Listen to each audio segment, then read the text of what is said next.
It led to a lot of like basic jobs with people who were just like basically like human computers. Yeah, proper math boffins. I don't know if you've seen, there's a film called Saltburn that's like one of the Oscar contenders. It's a very old film. Well, I've seen it. She says it's really saucy. It is very saucy. But there's a funny bit at the start where he goes into Oxford University and he's sitting opposite, everybody's like new, and he's sitting opposite this kind of math nerd who goes, "Oh, you haven't got any friends either, have you?"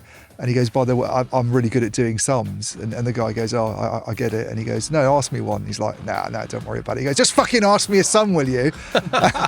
And it's like he's so frustrated that he's not allowed to show off one thing. His human calculator abilities. But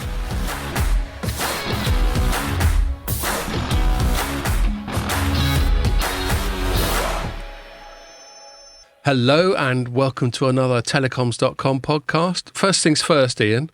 Ian's been holding off. We've both been holding off on having our first drink of the year until now.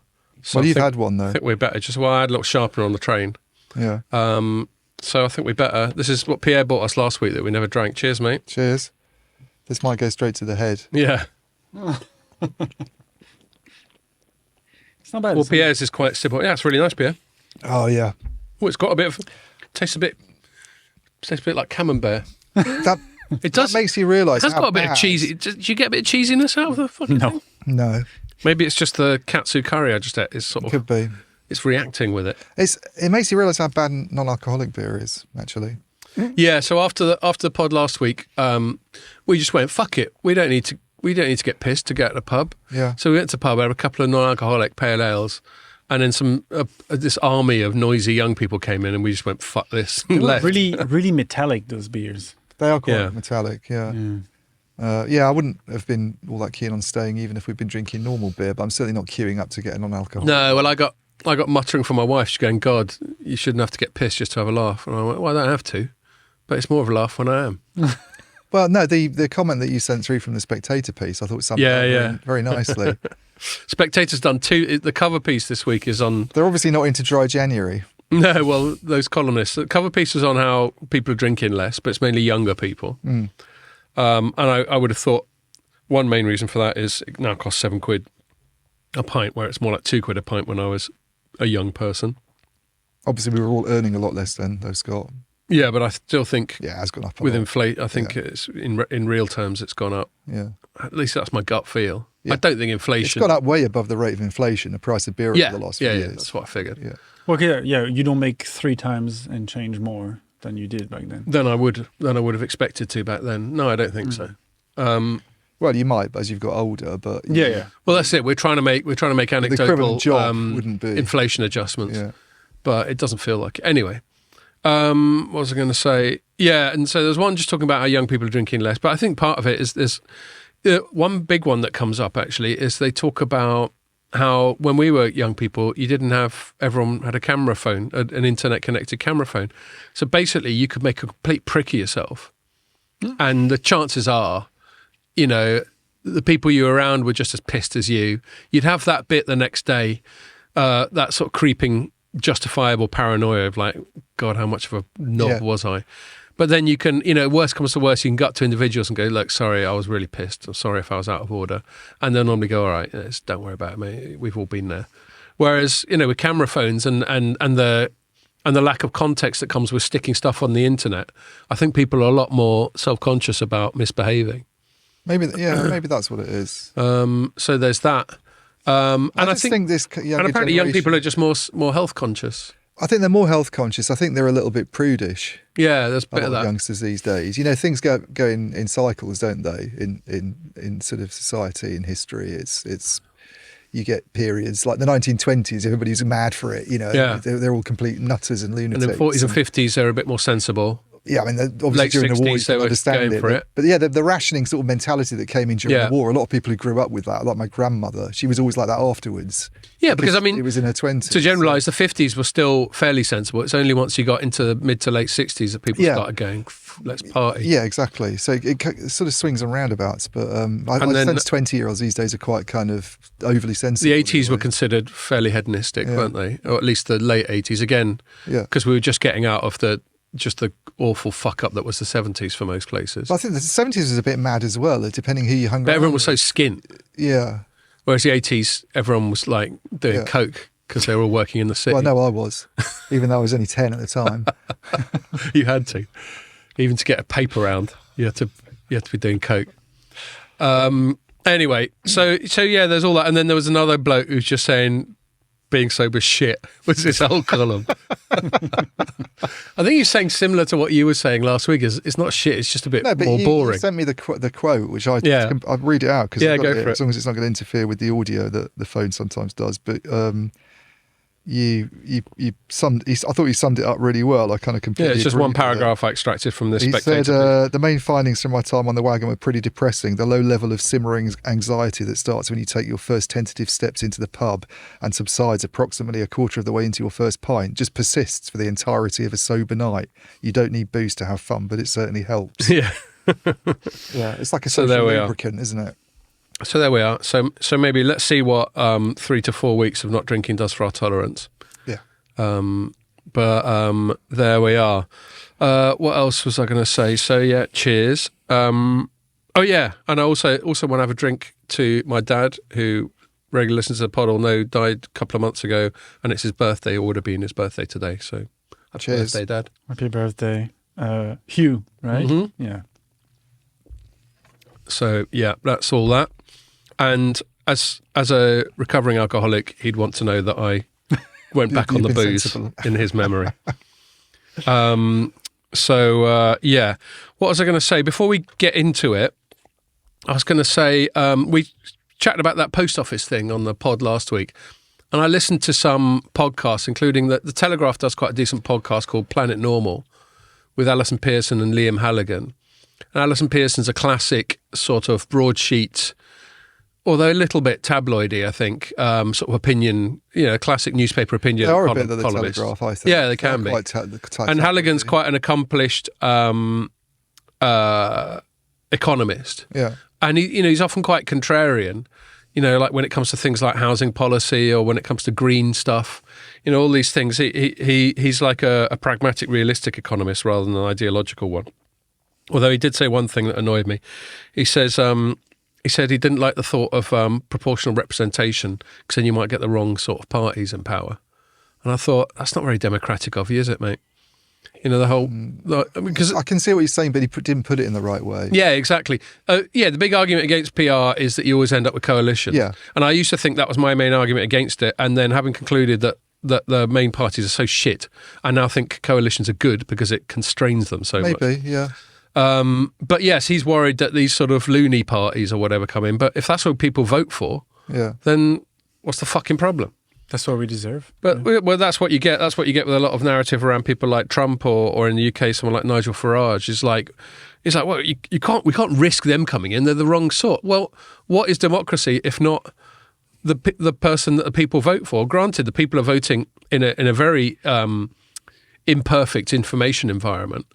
And maybe subject to all sorts of campaigning or biases or whatever. Yeah. But that applies to everyone. I think it's fine and that's valid as long as when they do participate in these coalition governments, their influence over them, let's say, reflects the kind of share of the vote Yes, that they indeed. get. That's the worry. So what happened in the Weimar Republic, obviously, is that the Nazis got in with quite a small representation in And were able to shoehorn mainly that. nationalist government, and were able to sort of in a very sinister way use events to impose emergency laws and then take over. And that's But then, to continue on that tangent, you could argue that the reason you get demagogues like Hitler or Trump, and I'm not directly comparing Trump with Hitler, although I'd be one of the few people who doesn't.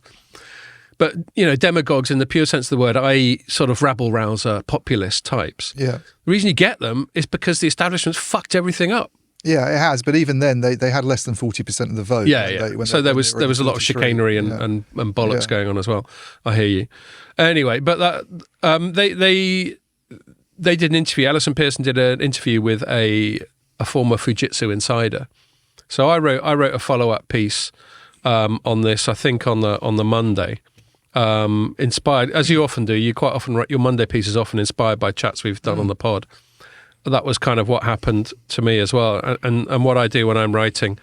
the way we do the news flow at Telecoms.com is I let the freelancers get first shout, Nick and Mary, then Andrew, and then I'll pick up whatever's left. So often I have to be a little bit more creative because the more obvious stories or the more straightforward press release write-ups aren't available to me. Yeah, all this fuck all happening. All this fuck all happening. Which has been an issue for the first part of January. Something strange happened there audio-wise. Yeah. Pierre's watching movies. Yeah, I know. As long as he's not watching that kind of movie. We don't want to hear Le Puff, Le Pant while we're doing the playback podcast, somehow. mate. Talking about Le Puff, Le Pant, I think they've banned Pepe Le Pew. Really? Yeah. I mean, to be honest, he is a bit problematic. He's a fucking massive sex pest. He's the skunk in the Warner Brother cartoons. Yes. But they don't even... Do they do new ones of these? I don't think they do. I don't know. No, but things isn't get historically cancelled, don't they? Yeah. And so anyway, just pack it in, Pierre. So I wrote up a follow-up piece. I got in touch with a company that I'd seen various other people at the FT quoting, called Tussles. Oh, yeah. They have a list of all the projects that... Yeah, they're basically expert analysts on public sector procurement. Yeah. And I put a table that shows that Fujitsu is still today the 16th largest strategic supplier for the government. Wow. And it's been gaining ground in recent years as well. And on the back of some of their data and some of my other research, I wrote a headline, Post Office is still spending millions with Fujitsu. I mean, there's quite a recent thing, like at the end of last year, they chucked them another 32 million, which is still for Horizon, for that same system. Yeah. Well, it's interesting because the conversation this week has almost shifted a bit from the post office to Fujitsu, hasn't it? They've been, I think partly because the parliamentary committee's been questioning Fujitsu executives. And in fairness to Fujitsu executives, I think they've just sort of put their hands up. Come out and said Whereas the post office for years has just sort of dodged it and never really owned up to because problems. the whole thing is just an establishment stitch-up. Yeah. That's what's most resonant about the story. And that's what I said, like on the bottom paragraph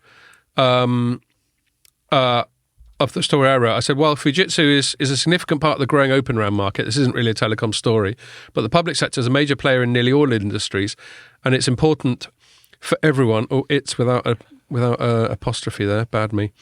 For everyone, that the processes are robust and failure not rewarded. Thanks to a handful of journalists and ITV's investment in dramatising the affair, justice is likely to be very belatedly served in this case. Yeah, but not the for UK's everybody.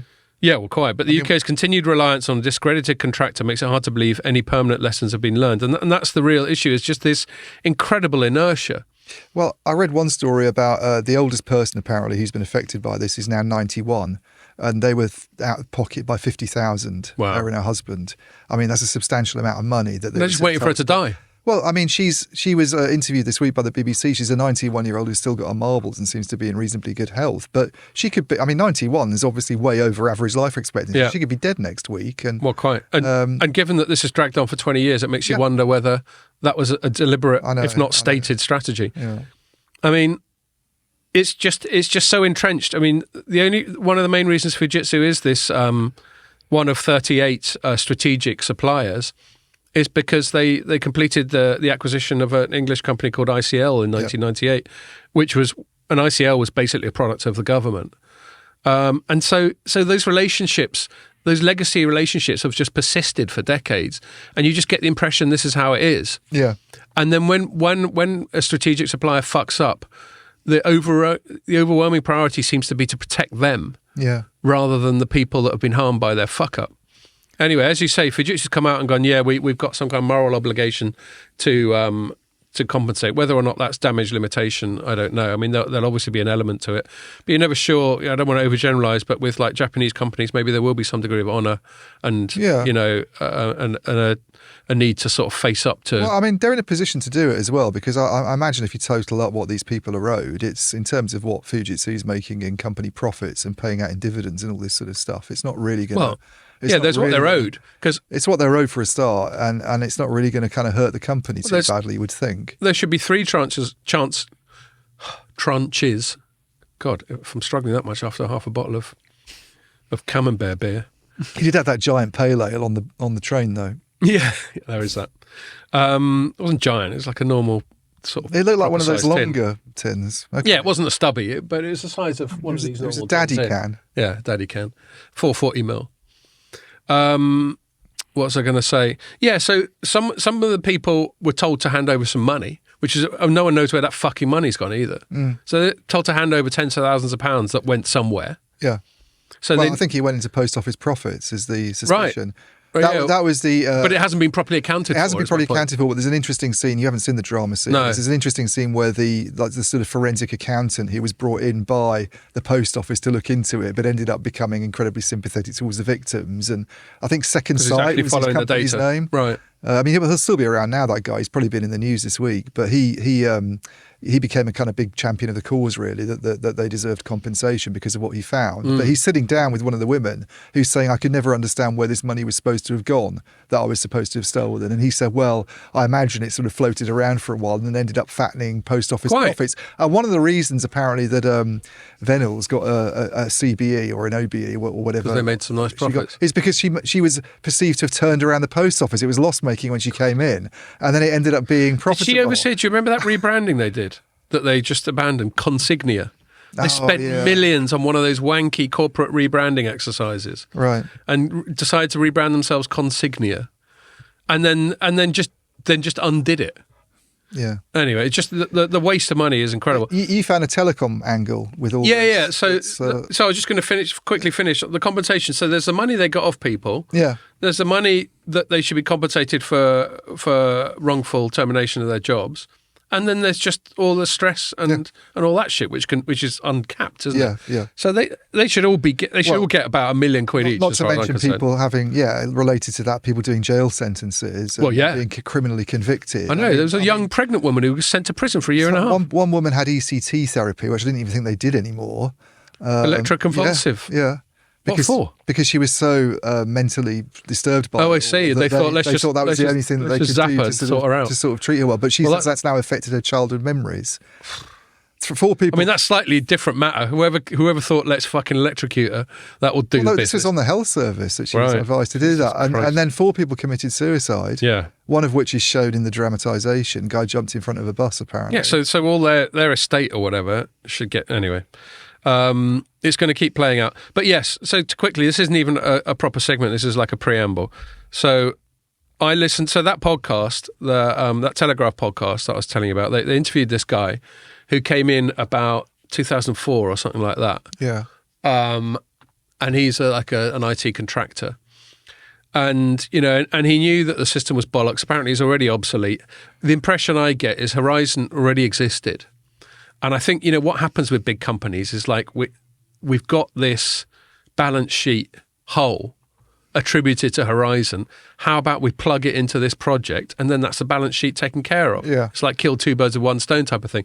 Problem is that Horizon was apparently designed only for managing benefits claims, not for managing fucking everything, like applying for driving licenses or whatever. So it wasn't even designed for the purpose they used it. But the technical thing that this whistleblower flagged up was that it was, because it replaced the old thing. Like I remember when I was a kid, my mum used to get child benefit for us. She'd give us our little book, send us down to the post office and hand a bit over and it gets stamped and then we get some cash and then we fuck off and spend it on drugs. No, bring it back home to my mum. Got your 80s cocaine with it. Yeah? Exactly. Went down a city. And so it's meant to replace all that, but this was basically an example, and this is a segue into our first proper segment of the cloud 20 years ago, because the system had a central repository of data, and then it God, what's the word I'm looking for? Synchronized, I think is the word I'm looking for. Synchronized with the terminals that they all had in their little rural post office places via dial-up modem. That squeaky thing that we used to have back in the day. Yeah. And obviously this dial-up modem would fail every now and then. You didn't have this permanent, robust connection that you generally count on in the UK. Although even now, sometimes you'll get little point-of-sale terminals that aren't connecting for whatever reason. So what the fuck it was Another reason like... they shouldn't get rid of cash. Oh, yeah. Well, don't get me started. And so this dial-up connection to whatever passed for a data center 20 years ago. Presumably they still existed. Yeah. Well, it must have been that way because it's even shown in the drama series that people visit Fujitsu's offices and they're like, well, we can change things. Yeah, well, but that's another matter. But apparently that used to just fail. Yeah. And then how it's supposed to work is as soon as it reconnects, the software is supposed to synchronize everything properly. Yeah. And but there were some failings there, which is why you get these duplicate purchases or duplicate transactions going on. And yeah, there was the other thing that you just alluded to, where apparently Fujitsu just lied. Yeah. And said there's no way anyone could have got access to that terminal except the postmasters and mistresses who were running it, which turns out to be bollocks. And this contractor was going, of course, when you've got a mission-critical bit of software, of course you're going to have a central control point as well, because you've got to be able to intervene in case something goes wrong. Yeah. So that's the telecoms angle. That's the spurious justification for us banging on about it, both in writing and on this pod.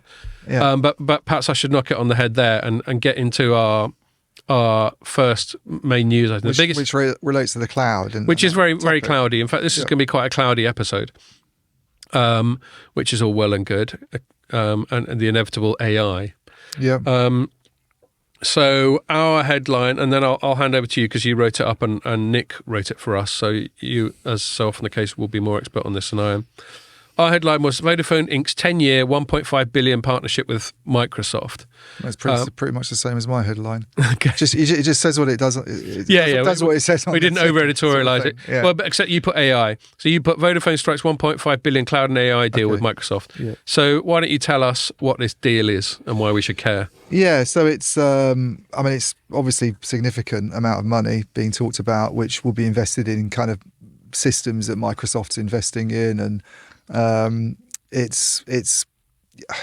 me, it's another example really of the growing power of these three big US tech companies that are heavily known really for their public cloud role, I guess, although they do. We call hyperscalers lots or of other big things. tech. Yeah. The one they've done the deal with, interestingly, is now the world's biggest company by market cap, isn't it? It overtook Apple. They keep jostling with each other. They're like horses in a race, aren't they, at the end of the race? Yeah. And they're kind of, they're jostling against each other. But while you're talking, I'm going to dial up Google Finance and find out. Yeah, well, they're the challenger, I guess, in the cloud market against AWS, which has long been the leader. But the deal is, as I understand it, and I did speak to Vodafone about it when the announcement came out to try and get some more information, is the cloud aspect of it specifically.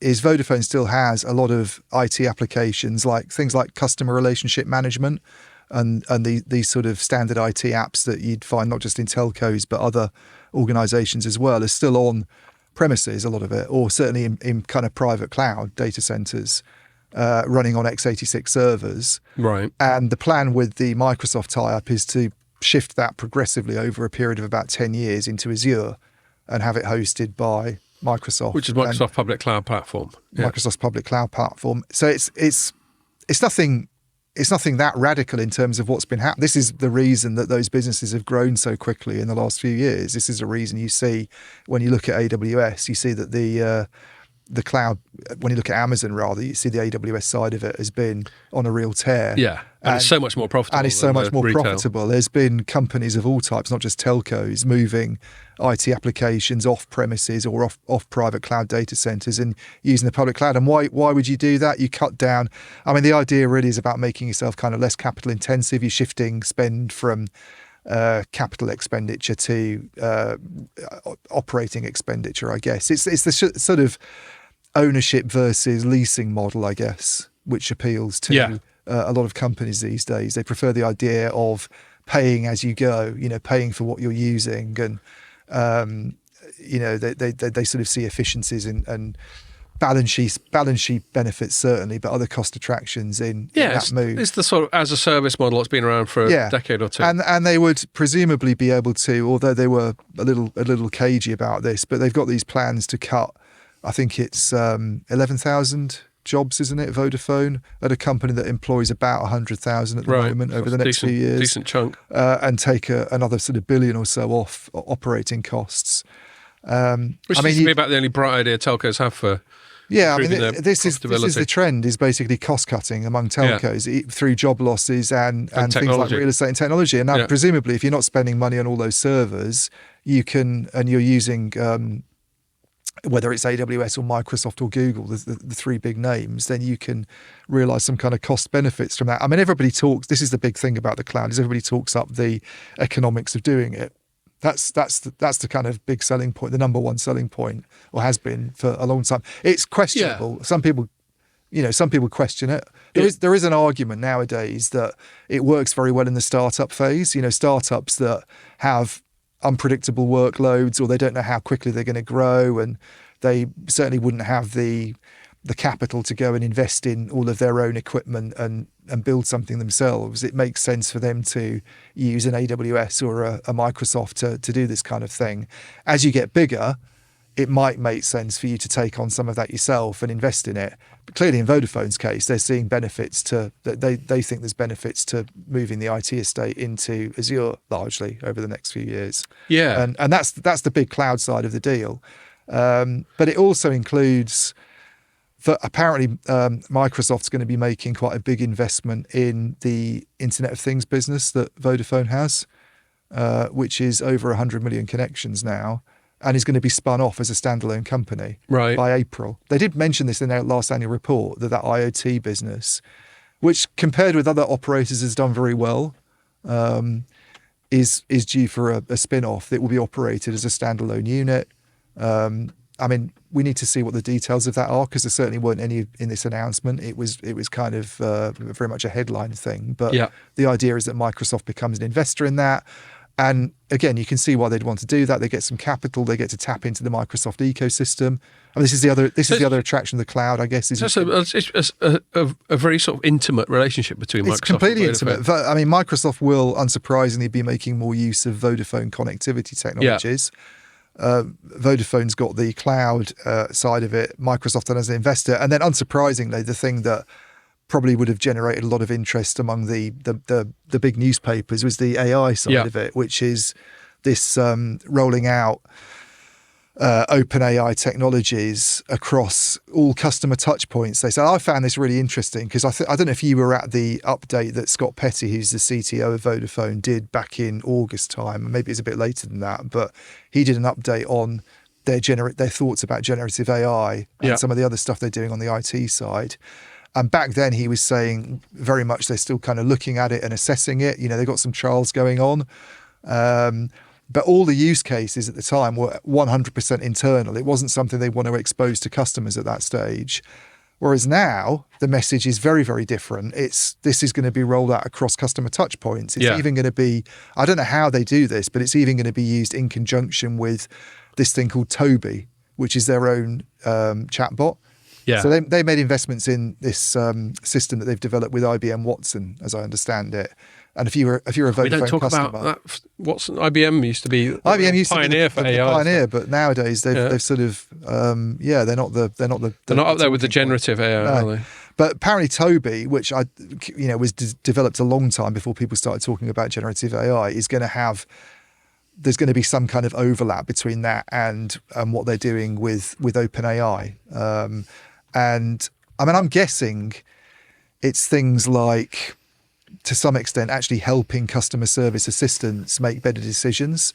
Not necessarily replacing them at first, but allowing them to having more information and having more information at their disposal. I think so. As a customer, if you're kind of trying to get to the bottom of something and you're in touch with your human assistant still at this stage, it's the human assistant that's interacting with some of these open AI tools to give you a better service, essentially. Well, that's the way a lot of this stuff, before we get too Terminatory, which we're inclined to do, especially I am on this pod, a lot of these, the pill is sugared somewhat by saying, no, it's just a tool. Yeah. It's just going to make humans more productive. It's like, but, we can already see the thin end of the wedge with layers of customer support being utterly outright replaced by bots. Yeah. I don't think you've got to be the most sort of dystopian, paranoid person to see more and more human stuff, especially repetitive tasks, being replaced by bots. I mean, what probably won't that I suppose I'm trying to think of like sort of more menial jobs, like I don't know, working at McDonald's. Yeah. It may never be the case that a robot is cheaper than a teenager. It may not, but it's already had some impact in McDonald's. I mean, you'll have seen, if you still use them, that you go in these days and it's all touch screens. You used to have to queue in these long lines and give your order in, and they've almost disappeared. Now you use a touch screen and queue and wait for the shit to turn up. You wait for it to turn up, but I guess that's allowed them to take some staff out. You don't see as many people there now as you used to, because they used to have to sort of maintain sort of 10 different queues, and it's the same in supermarkets with touch screens. But the thing I find funny about Vodafone is they were like this a few years ago, and they've not really changed. They're quite in denial about the impact of automation and AI on the workforce. They'll talk at least about publicly. Publicly, they'll go on about the advantages of AI and why they're interested in using it, and make a list of them. But the one thing that's not on that list is we can cut down on the number of staff we use, because clearly there's a negative news story there, which is about Vodafone cutting jobs. And people like you being unhelpful. People like me like that. But more importantly, which would worry them a lot more, is the Daily Mail writing about it, or the Sun. Vodafone plans to cut 20,000 jobs because of AI. It's not a great PR. Whereas, I mean, maybe it's because he knew he was going out at the time, but I remember Philip Jansen at BT coming out quite publicly in an interview, maybe with The Guardian or one of the other top newspapers, where he said AI is going to kill 10,000 BT jobs over the next few years. And by the way, another 45,000 are going to go for other reasons. Generative AI, I think, was the 10,000. So he's been quite upfront about the impact on the workforce, and other, apparently, I mean, Davos has been going on this week. Yeah. There was a big paper that Smugfest. So when you were doing your post office story on the Monday, I was writing something up that the IMF came out with about the impact that generative AI will have on the future of work, which wasn't telecom specific, but I just thought it was interesting because it's obviously relates to all jobs, and telecoms are part of that, and it's a very techie sector anyway, and we've already seen AI being used, and automation and generative AI get talked up a lot by operators. And apparently quite a few companies this week at Davos have been coming out and saying this is the first year when we'll see generative AI actually leading to job losses. Last year was the year when it was a thing because no one had heard of it before. And the Davos lot probably love that. Well, they're the sort of investor people, aren't they, to some extent? Yeah, and the technical. I mean, Davos to me, the World Economic Forum has always been a quintessential technocracy, and I think the correct definition of a technocracy is ruling by experts. Yeah. So democracy, etymologically, democracy is ruling by the people, but in practice means representatives of the people. Yeah. But it's the people that elect them in. A technocracy is not democratic. It's just like the EU, for example. Probably the biggest reason I'm so antagonistic towards the EU is I view it as a technocracy. Yeah. It's basically the self-anointed elite in charge because they just know better, and you just shut up and do what you're fucking told. Yeah. And the WEF feels like a global manifestation of that. Yeah, I don't like it either. I agree with you on that. But they had this paper that the IMF put out, which was very much talking about. And the interesting thing that the IMF said, I thought the sort of headline finding was, it might seem a bit obvious, but it's nice to have it sort of endorsed, the view by the IMF, was previous waves of automation largely affected lower skilled jobs. Yeah. This is affecting cognitive jobs. Right. I used the word cognitive. White collar. Yeah, and they came out with an example of the calculator, which I found quite interesting. Apparently, the calculator led to a lot of job losses in accountancy. I can imagine. Because you used to just have people who could do numbers in their head very easily. And these ledgers. Yeah, I mean, it's obviously going back quite a long time now, to older days. But then you've got a gradual thing, calculators, PCs. Calculators, PCs. So it led to a lot of like basic jobs with people who were just like basically like human computers. Yeah, proper math boffins. I don't know if you've seen, there's a film called Saltburn that's like one of the Oscar contenders. It's a very old film. Well, I've seen it. She says it's really saucy. It is very saucy. But there's a funny bit at the start where he goes into Oxford University and he's sitting opposite, everybody's like new, and he's sitting opposite this kind of math nerd who goes, "Oh, you haven't got any friends either, have you?" And he goes, "By the way, I'm really good at doing sums." And the guy goes, "Oh, I get it." And he goes, "No, ask me one." And he's like, "Nah, don't worry about it." He goes, "Just fucking ask me a sum, will you?" And it's like he's so frustrated that he's not allowed to show his off one thing. His human calculation abilities. But these accountants basically were in the same position. They were like, all of a sudden, these lower level kind of number crunchers were out of work because of this technological innovation. And it was saying generative AI is kind of the same thing, but at a broader level. There's lots of cognitive thinking jobs that is. Oh yeah, I mean, there's so much. I mean, our jobs potentially, some of what we do. So our job. I mean, I've often said, and I appreciate. By the way, I got to give a shout out. to the ZT bribe that I couldn't drink last week because I was on dry January, but this is part of their little hamper I got from them. So I'm drinking that now. 6.7% Blimey. cider. It doesn't fucking taste like it. Do you want to see what it's like? Yeah, It tastes go like on apple juice. I'm not a big fan of cider normally, but because it gives you a pounding headache the next morning. I wouldn't choose it. I just want you to appreciate it does not taste like 6.7%. Do you want to try it, Beer? Is it better than White Ace? No, I'm good. Okay. See what I mean? Yeah. Tastes more like That's apple actually quite ties. nice. Yeah. Yeah. God, that could get dangerous. You're drinking that. I think cider's dangerous anyway. Yeah, it is. I've never felt well if I've overdone it on cider. No, this will be just the one, but I thought I'd better. Yeah. That's a relevant tangent, all that sort of obsolescence. I mean, things like paralegals. There's actually quite a lot of medical diagnostic stuff that they think AI could do better, like looking at X-rays or whatever. I mean, the telco equivalent is people who do things like trouble ticketing and people who do.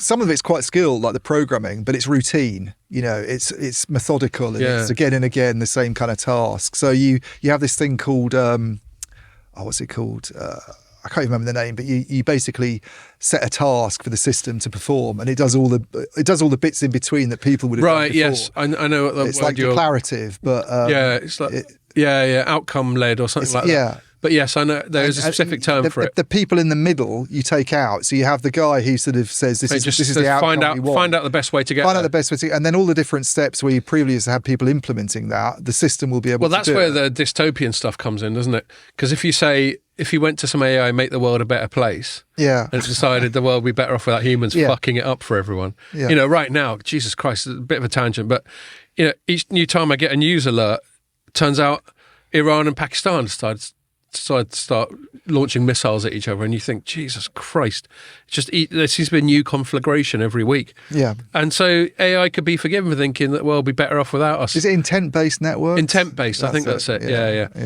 But that's the dystopian thing, and it's a long way away. But I don't think it's completely hyperbolic to bring it up, because if you're saying, in effect, yes, they'll give them some parameters, but in effect you're saying, I don't care how you get there, just get there. Yeah. I mean, that's totally dystopian. So one thing, this wasn't in the announcement, but one thing Scott Petty talked about last year, and I think it was around about August time, was using some of these Microsoft tools like GitHub Copilot.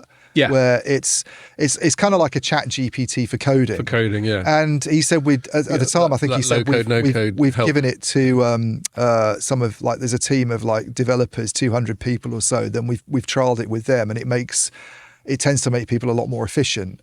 Now, the natural next step from that is, if it makes them more efficient and you can get some of this stuff done a lot quicker, then you can presumably make do with a slightly smaller team. That's the natural implication, because if you're trying to be more efficient, you only save money on people who are paid a salary and aren't working on an hourly basis by actually taking some people out of the workforce, unless there's this thing about freeing people up to do other things. I've never really bought into this. Well, that's the standard argument whenever you come out of the Luddite pushback. Yeah. They're like, well, the fucking loom came along, but then people just made looms instead of operating them or whatever.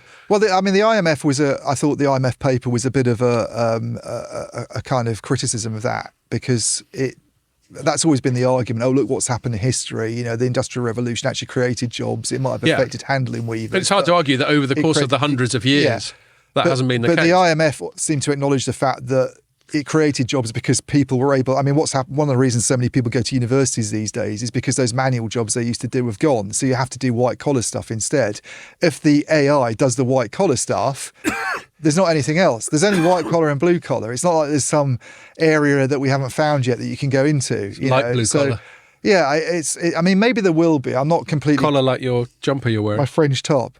Yeah, maybe there's some. I mean, I completely go along with the argument. Yes, that maybe there are jobs we don't know about yet and we can't think of at the moment that could be created, because people in the 18th century wouldn't have envisaged people like us doing what we're doing. So we can't know. It might be that way, but it'll be unpleasant in the short term, but it'll probably even out. Yeah, but it is hard. Also, when you consider how fast the population of the world's growing, and a very topical current affairs thing, both here and in the UK, and I presume in the US, and I presume in Europe, is immigration. from poorer countries, in the US from Latin American countries, in Europe from Africa and the Middle East. There is a hell of a lot of deflationary wage pressure going on. Yeah. And automation will obviously add to that deflationary wage pressure. And so we think of it as parents of young adult kids. Yeah, I think it's a real worry. Yeah. I mean, I don't know about you, but I do worry about my kids and what they're going to do when they're older a lot. And I'm sure other parents with teens and people who are even a little bit older than that are kind of concerned. You do see university students increasingly coming out these days and ending up working in Cafe Nero for years or something because it's not obvious what you do with a history degree unless you be a teacher. I've long asserted, and I know I'm not a great example because I basically just got pissed and dicked about at university and only just got the shittest degree you can get, which is an ordinary, which is even less than a third. Yeah. Which I didn't even deserve to get that, to be fair. But I feel sorry for the guys who don't do that, who go and work really hard. And they're at Oxford University doing a history degree. I'm smug. I mean, you think the cream of the crop, the sort of Oxford Cambridge types, would still be okay, but there are people who go to very good universities and work hard and come out with arts-based degrees because that's what interests them. Struggling to get work is quite sad. So but I've always maintained that, and I think that is sad. But I think it's sad not because the mere fact they got a degree should necessarily mean they get a job. I think it's sad because I think young people are misled about it. I think it's a massive generational Ponzi scheme. And the more I think about economics, the more I think a lot of economics is a generational Ponzi scheme, which is people our age exploiting people our kids' age. Yeah. For cheap labour and all that sort of thing. But in terms of university, especially now that it costs so much compared to when we were university age, it's a pure financial Ponzi scheme as well. Yeah. Because it's basically our generation getting 50 grand ahead off 20-year-olds that they're going to be paying off for the rest of their lives. But I think also, you're alluding to non-vocational or non-STEM degrees. I mean, I've always thought they're a fucking waste of time. I think especially now that you've got the internet, if you want to learn about Shakespeare, you don't need to do a degree. If you want to learn about history, you don't need to do a degree. If you want to learn about a lot of things, you don't need to do a degree. You certainly don't need to do a degree that's going to cost you 50k over the life of it. Whereas a STEM or a vocational job like architecture or law, then fair enough. So I do think a lot of people go to university. I've always got one that stinks in my head. Let me just quickly say this and then you say your bit. There's one that sticks in my head that the Sainsbury's I go to in Stevenage, remember it's quite often staffed by young people.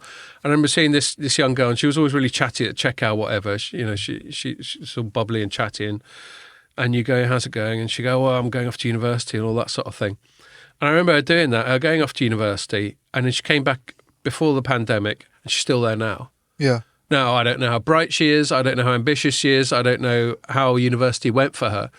But it just struck me that, this young person went off, borrowed a lot of money to go to university, and with all due respect to Sainsbury's, is still there. How many years, though? Oh, I presume she did. I mean, typically it's a 3-year. Yeah, I mean, I did spend a few years fucking around after I finished university. Yeah, maybe she's saving up for a year off or something. But anecdotally, that just feels like, if we assume my narrative's right, is in that what it seems to symbolise is her degree hasn't made her any more employable before she did it than after it. Yeah, well, I think it's worse now than it was then. I mean, I go along with your thing about humanities degrees to some extent, but I wouldn't want to see them that, they're not obviously vocational unless you want to be a teacher, or maybe there's some roles in politics or writing that are applicable. But I wouldn't want to see them die completely, because I think subjects like history are important. And I think it's important. I don't think people should be getting their information off the internet. I mean, reading stats like 1 in 5 Americans these days apparently thinks the Holocaust was made up. I don't think it's a nice direction for society to move in. And I think some of that is... I take your point. So, but I think the problem is having too many people doing art subjects. That's the issue. We probably want to encourage a bigger share of the courses that are on offer to be STEM-based, and you have a small number of people going and doing history subjects, English, and maybe some kind of intermediate qualification, because I mean the main reason people do a degree is because they think they'll be able to get a better job at the end of it. Maybe some people do it for the sheer love of learning, but I'll still revert back to my previous argument about that. If all you want to do is learn, go and fucking learn. But I also take your point about there probably does need to be some kind of structure, and some kind of curriculum. But it's like learning something is never as good as when you're doing it with an expert. So there's always going to be. Exactly. So lecturers, learn the piano. Learning from to get someone to teach you. So I think there should be, especially with technology, and some people are doing this now. Like Jordan Peterson's starting up a university where it's all remote. Yeah, and it costs a tenth of what. That's valid these days. Yeah, I think they. It almost went like back that to what we're saying. We could almost go full circle on back to close this tangent and say maybe AI could get involved more. Well, they're talking about AI having a big impact on education in that sense, but it would obviously need to be quite well monitored. It's the same.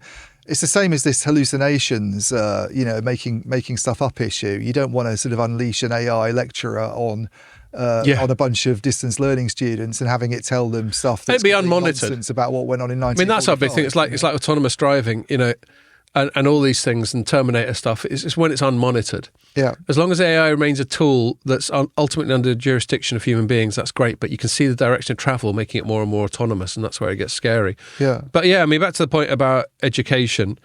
I think you still need teachers, but I think.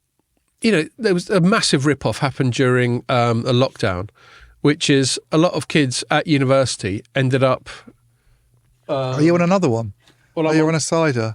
I'm going to have that cider. No, I haven't got another cider. Do you want some of this? Even Pierre's got one. I didn't even notice. Yeah, he had one of those. Is you had lots of people who had to revert to remote learning, but were still charged a full whack. Yeah. Now, I think... And there's probably lots of reasons like lobbying and unions and all that kind of thing why it hasn't been reformed. But I think further education could easily be reformed by technology, by some AI, some cloud, but basically kids learning more remotely and paying a fraction of the cost accordingly. It's one of those rough cans where that made us giggle on the Christmas pod about getting the sheath on. You just got to keep going, mate. Anyway, so that's a massive tangent. Let's bring it back to this story. So basically, the long and short of it is, what I thought was interesting, you were talking about Scott Petty earlier. And he famously, you weren't at that press briefing. I think it was the last briefing I was at with him, so probably to answer your question about the August one, I probably wasn't there, where I said, I was picking at the angle that you and I have touched on quite a lot, which is the basically the massive lock-in aspect of going all in with one public cloud provider. And I said, how easy is it to switch between them? And he went, what did he say? What was it? He said it's a pain in the arse. Pain in the arse. I've used that quote that you fed to me a couple of times. So it better be right. Well, they haven't called you up on it, have they? Well, Teresa, my colleague, also made note of him saying that as well. Cool. So he said it's a pain in the arse, and yet here we are. This deal, Petty will have been a intrinsic part of this deal. Well, he's quoted in the release, I think. Yeah, and so basically what he seems to have done is gone, fuck it, we've got to go all in with one of them. Yeah. So I'm going to pick one, and it's Microsoft. Well, they're not. So that's my caveat to this is they're not all in on Microsoft. So when I did get in touch with them, they still do make use of. They still have a 3 cloud strategy. So they still use AWS for things like training, right? And they still use Google for data analytics. All their data analytics is done on Google. Okay. So as I say, what Microsoft's being used for in this context is things like customer relationship management and some of those standard IT applications. Now, the criticism would be... And AI, of course. And AI. The criticism would be that even though you've got these 3 clouds in the mix, you're using them for very different things, which doesn't provide redundancy, does it? Because if all of your AI is in one cloud or all of your customer relationship management is in one cloud. So it's kind of false heterogeneous. Almost, you could say it's a false. Yeah. It's a false. Listen, I've got your quote actually from your story. You said it right at the top of the story.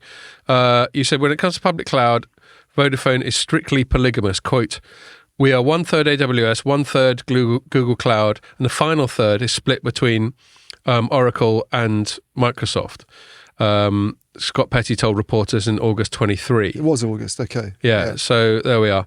Yeah. I mean, I presume that that's now a much bigger chunk of that is Microsoft. Well, I think the Google and the hint I got is that Microsoft is going to increase its share, and it sounds like some of this Oracle stuff it's Oracle kind of working in Microsoft, if you see what I mean. It's some Oracle technology being deployed in a Microsoft Azure setting to some extent. Well, they're the two that have got the business software chops. Yeah, and I think so. Microsoft is in a sense kind of growing its share of that bit, but they're still pretty adamant that Google's the one that does data analytics and AWS does the stuff that it's been responsible for. The other thing to know, and this kind of led to the other story that I did on the cloud this week, which was this morning published, is that which we're going to get to, which kind of I got to say, sorry.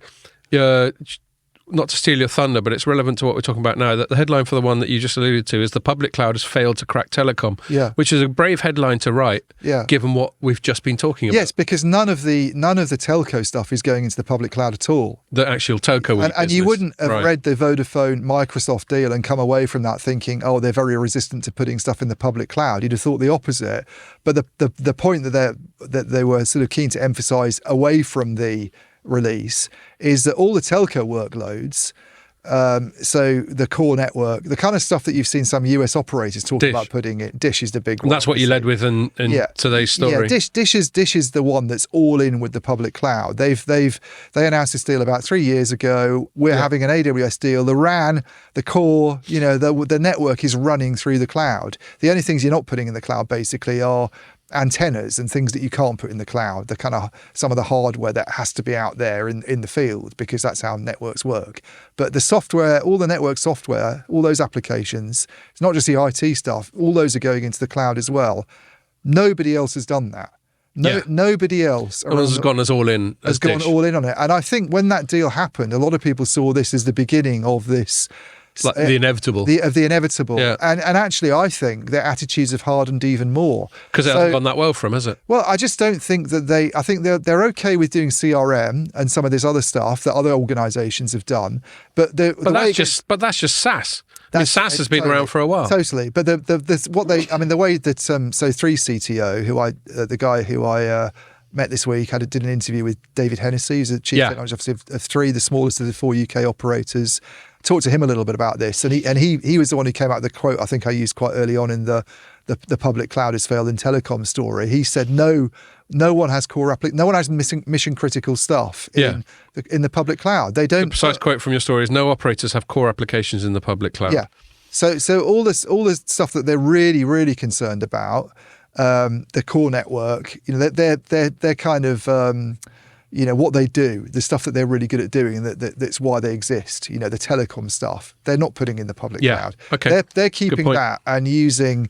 They've either got it on premises or they're doing it in private data centers where you might have someone like Red Hat involved, perhaps, or VMware, or in what you see some of the big European operators doing. So BT is an example of this, is building your own private cloud. I think they call it Network Cloud, BT. Right. They've done it with a company called Canonical. It's a UK software company. Yeah. Using kind of these. Canonical's been a Linux company for decades. Exactly. Linux, Kubernetes, they've adopted now. So some of these tools that the public cloud is associated with, they've taken to build the same kind of capability, but it's all BT. It's their private cloud. It's not sitting in. And you ask them the reasons for this, and BT filed a really interesting, there's this Ofcom CMA investigation going on at the moment. We spoke about it at the end of the pod last week. Yeah, into cloud dominance. Especially where the Microsoft is using its business software shops. I managed to download BT's response to Ofcom on all of this, and it's a really interesting read because they come out with all these reasons why they think that the public cloud is a bit of a worry.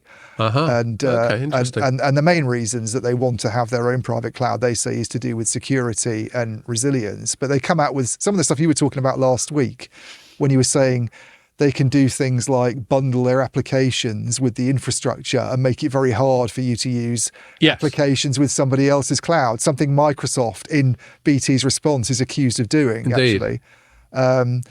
The other reason is service, actually. That's David Hennessy, 3CTO, spoke to me about this. You can't, public cloud data centers, which tend to be these big centralized, there's one being built in Hertfordshire now, apparently. That was a news item this week. I don't know which one. Yes, we've covered that today. It was, but they tend to be these big centralized facilities that might be hundreds of miles away. $100 billion data centre in the UK in Hertfordshire. Yeah. Amy. Now that's all very well if you're in that area, but if you're up in Scotland and the nearest big public cloud data centre is Hertfordshire, let's say, or worse in big countries like the US where you might be a long way from a public cloud data centre, having that as the place where you host the radio access network functions or the core network functions isn't a good idea. Is it? And that's the latency issue. Yeah. Is that the distance the signal then has to travel over the network means you run into performance problems. And this is another one of the reasons why the telcos don't want to put it into the public cloud. They want to use their own private clouds. Now, it doesn't preclude them using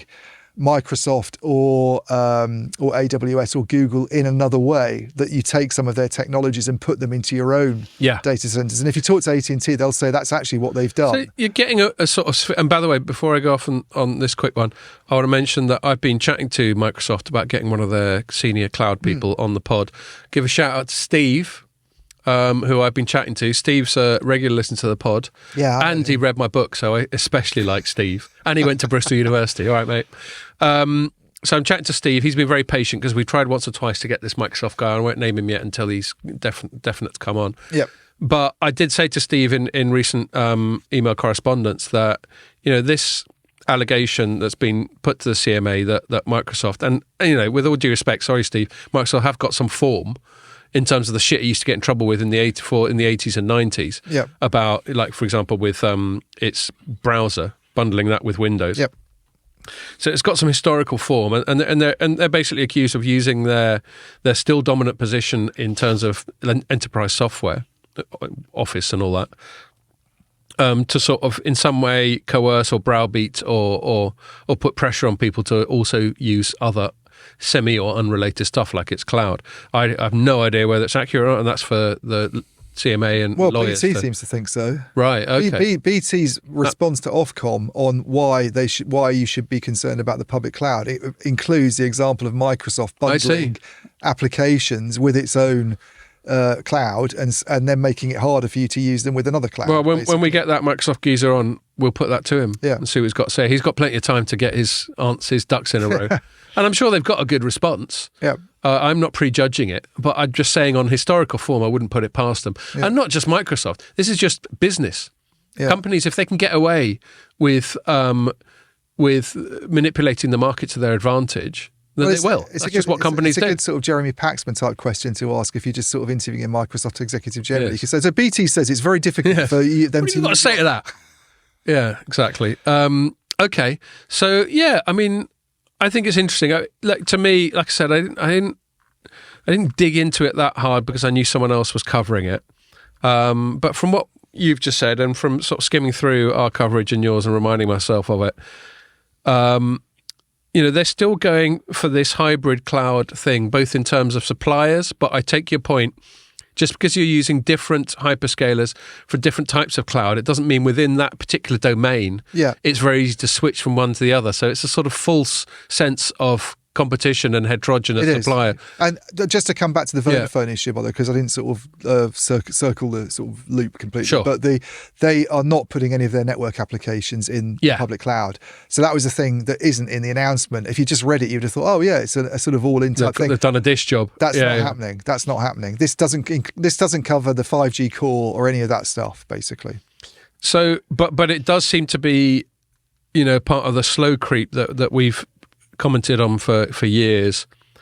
There is a certain inevitability, but I think what's good is this hybrid cloud, not hybrid in terms of provider, but hybrid in terms of cloud implementation. Like some of it's pure public cloud, some of it's on-premise, some of it is using public cloud tools, but on-premise bare metal or whatever. Is that the right use of the word?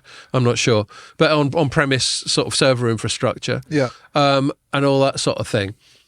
And, that's got to be the best way. And granted, and there will be some inefficiencies and some redundancies from doing it that way rather than just doing a dish and going all in with AWS. But the flip side is you need the whole purpose of redundancy is so that you got some kind of fail-safe. Yeah. I mean, there seems to be another failing. I'm not going to drag us back into it. And that post office thing, there wasn't that redundancy. One of the things that I heard in this interview is basically they rushed the testing for various reasons to do with cost savings and schedules and incentives.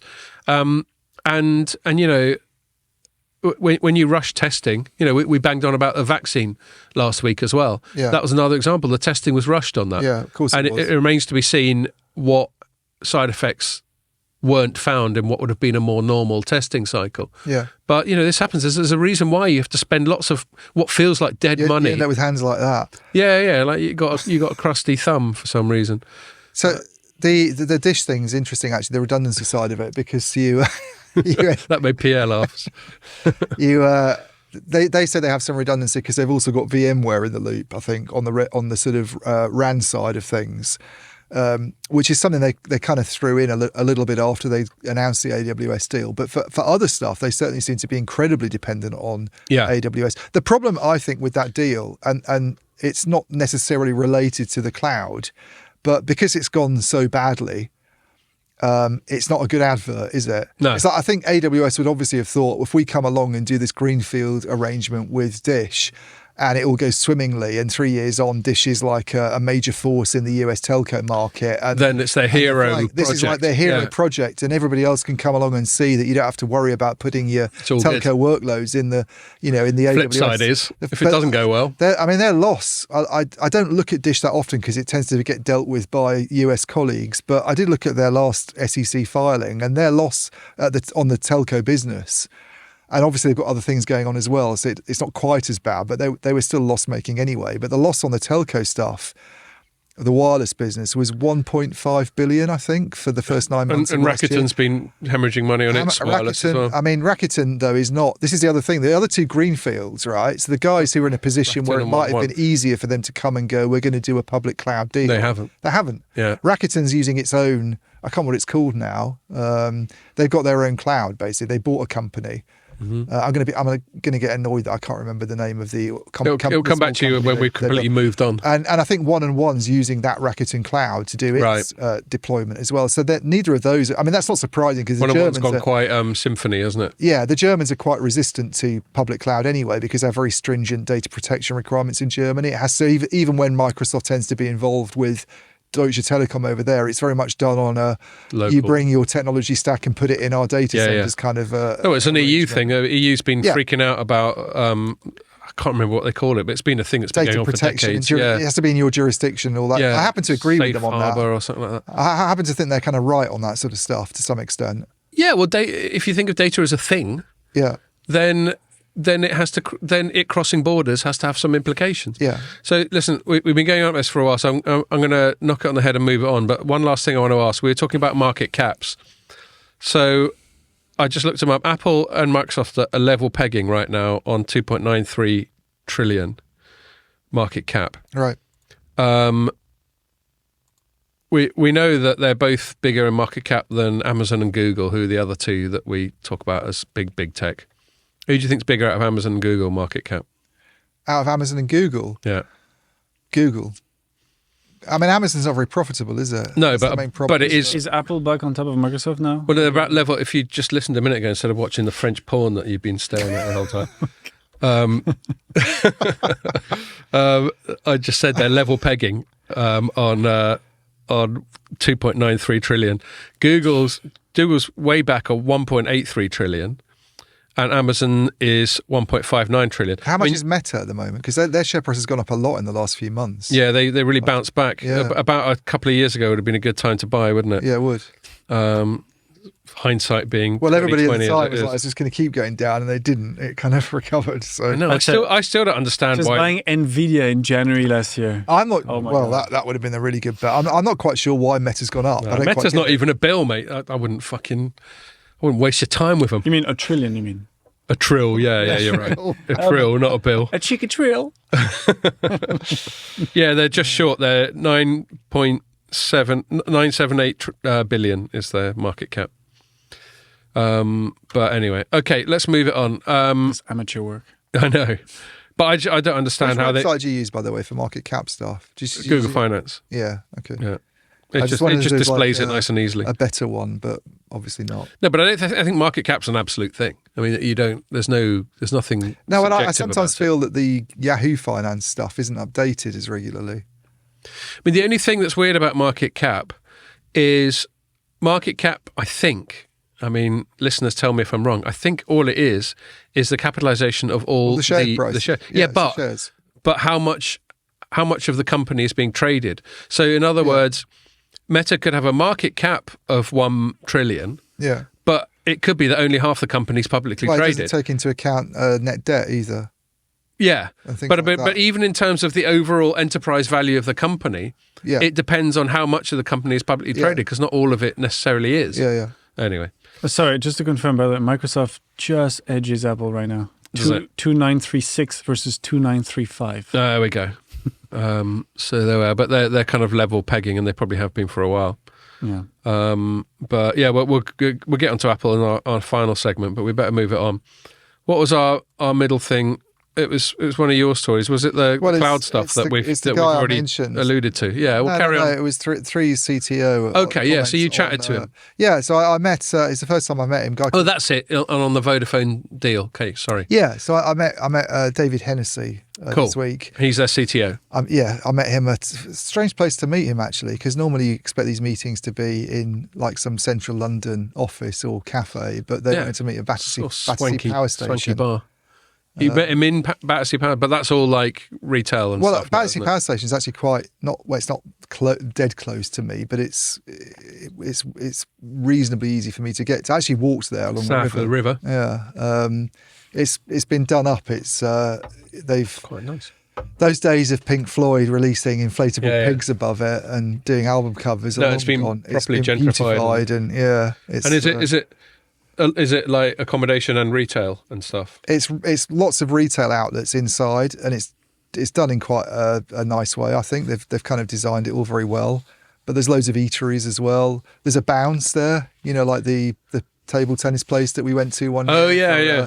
Our company did. Where Ray and Paul showed us how it's done. So I actually went up there last weekend and played with my younger son, because he's quite into he quite likes playing table tennis. Right. So he wanted to go there. And have you ever played Rafa at table tennis? I'm wondering if his actual tennis translates to table tennis. He used to play for the county at table tennis as well, so he's really good at table tennis. Yeah, well, when you're good at any sport, you're normally good at all sports. I do play him at table tennis, but he does things that he wouldn't do if he was actually playing you seriously. So he just fucks about. If he smacks it, I can't. Crazy spin on it and stuff. So anyway, sorry. So you met him there. So I met David Hennessy. I would say anyone called Hennessy, I'd like to think that you had a cognac with him. Did you? I didn't. It would have been good to have a cognac, but no, we just had coffee, unfortunately. Okay. Yeah, it was a morning meeting. So fair enough. I'll let you off, David. Time of day. It was morning in January. Yeah, and he talked a bit about the cloud stuff. So one of the interesting things for Three at the moment is they're actually changing their core, or potentially changing their core. I wrote about this a few months ago at one of Informer's events, Network X, when one of their executives, kind of the guy in charge of this stuff, who would obviously report to David, did a talk that I went to about the Nokia core that Three's been using for years and years and years, not really being up to scratch for for the future and for where they want to go. Nokia's not known for its core. Is it? Well, they were a big player. They could retain the deal. But the stuff they've got from them at the moment, the legacy stuff, I see. They could do an upgrade, but they basically need to move on to something more cloud native. I see. Yeah, and they decide to move away. No, they might. It might go to Nokia. Oh, I see. But it's up for tender. I'll stop finishing a sentence. Nokia will be in the tender process. Right. Okay. Interestingly, though, people like so there are two requirements in a sense. One is it's not going to go on the public cloud, for all the reasons that we've just talked about: security, resilience, latency. A lot of that came from David, actually. A lot of the stuff. And two is that the company that comes and does it for them has to provide the actual application itself, like the core network applications. The Evolve Packet Core and all that stuff, the main ones, plus the supporting cloud infrastructure, the kind of cloud platform that goes with it. Or at least they have to have a partnership that allows that to happen. So in Nokia's case, it's done this tie-up with Red Hat, hasn't it, recently, if you remember last year? Yes. Where they've decided that Red Hat's now their kind of cloud platform of choice, and the kind of internal work they were doing on that has gone. They're not doing that anymore. So they're in the running, but what they might do is bring Microsoft in, exactly how I just described it with AT&T, rather than having it in Microsoft's public data facilities. They'll deploy it across their own data facilities, and there's 20 of them now in the UK. They made a lot of investment in that to have a more distributed core. and roll out Microsoft's technology in those. And that's basically the choice they're making. Right. So there's no since October, which I think is when Network X happened. There's not been any decision taken. I was hoping he was going to say, because this would have been great for a story if he'd gone, "No, we've picked Microsoft, and you're the first person we've told." But he didn't do that. He's still up for tender. But the other thing I talked to him about a lot was the Vodafone merger. So your headline, just to briefly butt in, your headline on that, which is your principal story, although your interview with David Hennessy did also feed into the story that I mentioned you wrote today, which is the public cloud, which is the stuff I talked about Telecom. But your principal story from that seems to be 3 CTO on Vodafone merger, quote, spectrum asymmetry is good. Yeah, which is quite a controversial And what does point. that actually mean, spectrum asymmetry? It means that the 4 operators don't have the same, or even roughly the same amounts of spectrum. And why is it good? Well, his view, I mean, you might say, well, he would say that, wouldn't he? Because they don't. Because they're going to end up, their aggregate spectrum's going to be quite good. So basically what's happening, for people who aren't in the know, is that the UK's got 4 operators: BT, Virgin Media O2, Vodafone and 3. Vodafone and 3, I think, so 3 certainly the smallest. I would think Vodafone's number 3. In terms of customers, I think you're probably right. I mean, they're the ones anyway that have long complained about yeah. not being able to make a return on investment, and they grumbled that they need to merge. This is the whole premise of the deal in terms of them trying to convince regulators what it needs to happen, is that four players is too many in a mobile market for a country of the UK size, and they don't make a decent return on investment. And if they come together in this merger, they'll be in a much better position to actually invest in the UK's 5G future and all of that. But one consequence of bringing them together is that company will have a huge amount of spectrum. Yeah. And spectrum's kind of like the oil for the telecom industry. You know, it's sort of what you need to make your service work. And it usually gets dished out in auctions that, where companies come along and bid for licenses and sometimes spend huge amounts of money to pick it up. In 3's case, it's extremely well off in this band that's deemed the kind of sweet spot for 5G, which is, I think it generally gets called the C band in the US, doesn't it? But more often than not here, we call it sort of 3.5 mid-band.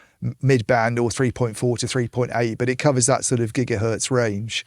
And there's a couple of reasons why they've got so much of it. One is they picked some up during auctions, but the other is they bought this company a few years ago called UK Broadband, that was kind of a player in the fixed wireless access market doing 4G services, and had a huge amount of mid-band spectrum. And as a consequence of that, you'd expect in a market where everybody's got spectrum that's evenly distributed, bringing 2 players together, the implication is they're naturally going to have, when they combine, about half the available spectrum, aren't they? But in 3 in Vodafone's case, because it has so much of this C-band spectrum, I think its holdings in the C-band will be something like 60% of the C-band. Yes. Leaving only 40% to BT and Virgin Media O2. And, not surprisingly, I don't think the other operators in the market are particularly happy about that. They would view that as a distortion and something that needs addressing. And you have seen in the past, I think, when mergers have gone through, not very many do go through, but I think when there have been moves in countries like Italy to sort of bring players together, one of the remedies that gets looked at and maybe even implemented is you have to divest some of your spectrum. Yeah. So this is clearly something. And typically it's to create a greenfield 4th operator. You could create a greenfield 4th operator, or you could take some of it away and put it up for auction again, I guess, or you could maybe try and do something where it gets redistributed among the existing players. But Can I quickly butt in? Yeah, go for it. I was just Googling a market share. I mean, there's Statista, which I always take it with a bit of a pinch of salt. Yeah, I do. Because they dangle quite a lot of free stuff out there, and you wonder how... I'm not sure they're very accurate sometimes. Yeah, actually. Exactly. You wonder how carefully researched it is. But there it is. It's out there, and it comes up at the top of my Google search. So this is from, I think, the middle of last year. Most used network providers in the UK. It doesn't even... I don't think it even shows what the axes are. But anyway, it has E at top with 26%. I think this is like share of subscribers. Oh, okay. O2 at 19%, Vodafone at 15%, 3 at 9%. Well, those probably... Tesco at 7%. I mean, that's pretty shocking if 3 is only 2% ahead of a fucking MVNO. But there we go. Whose network is Tesco on, though? I think it's O2. Right. Let's look that one up.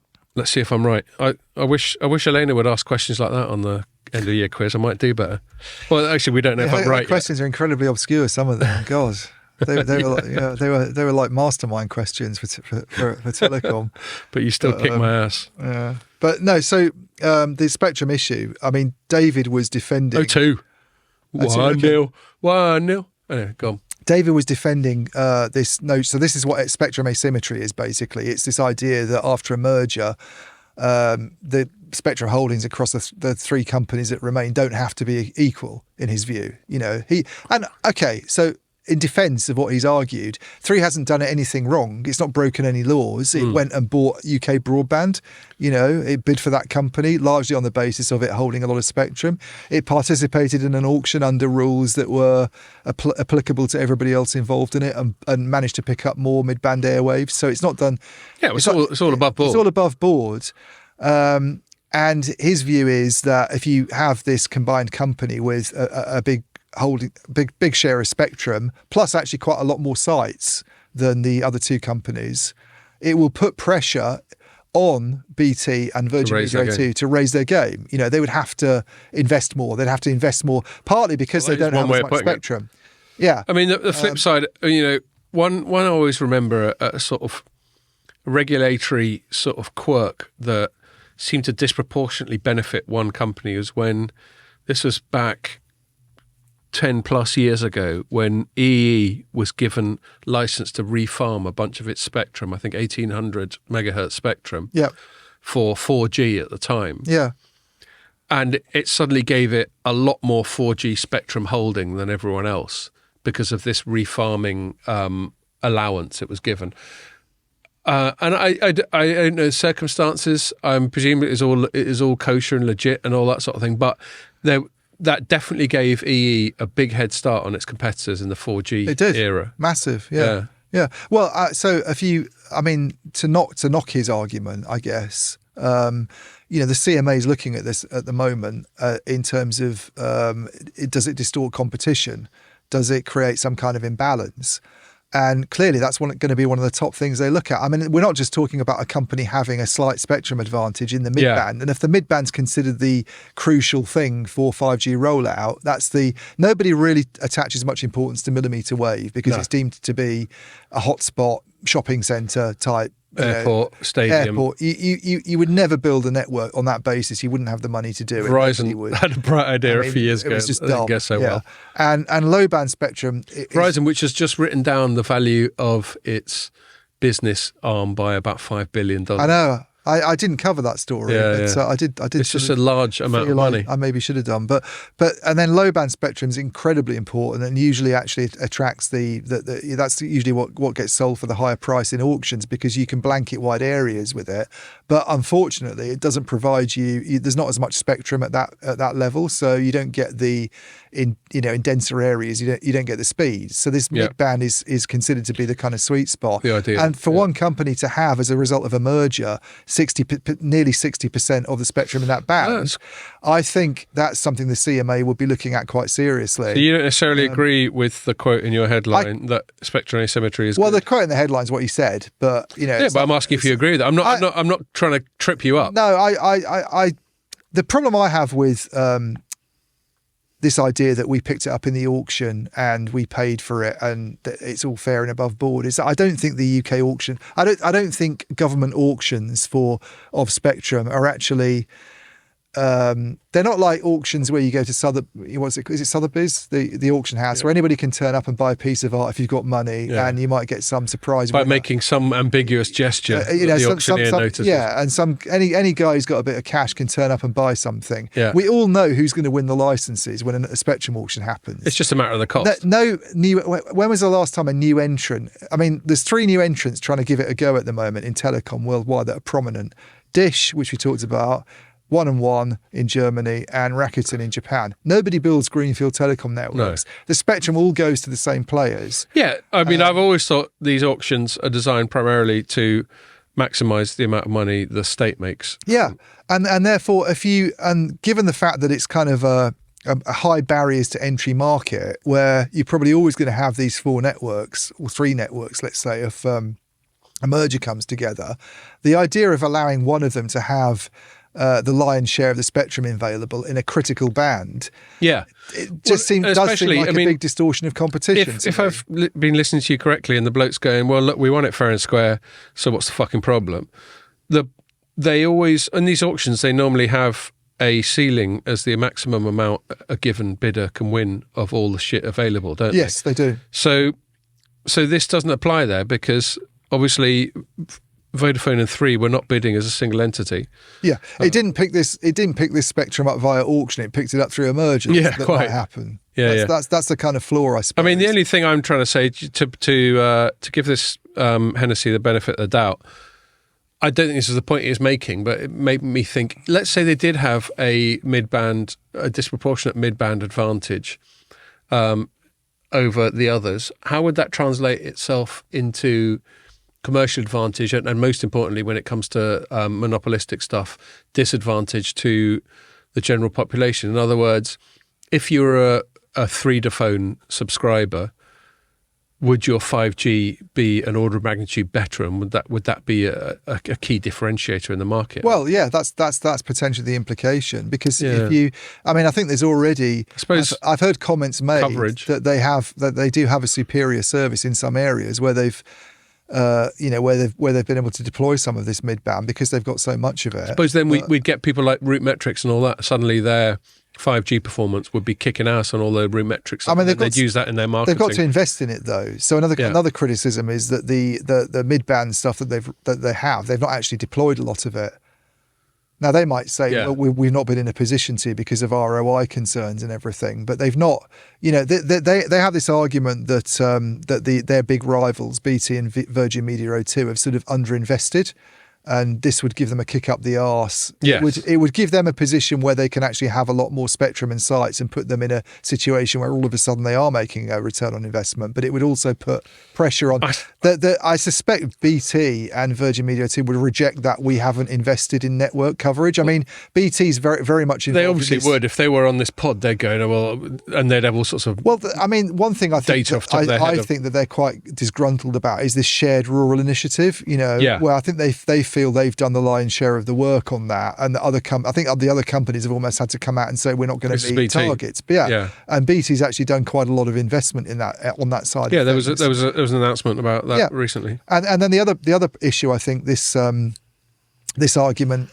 there was a great story that I missed actually at Christmas that the Guardian did about dividends paid from Three to Hutchison for the shareholders of like 2 billion, which they are linked very much to this sort of sale of towers to Cellnex.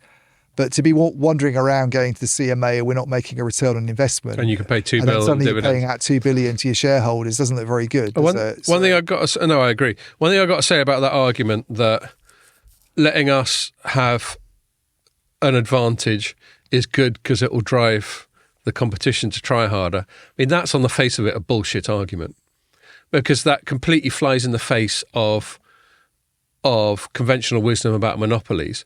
It basically seems to be saying, let us have a virtual monopoly because that will make all the other people try harder to catch up with us. That's not a good argument. Yeah.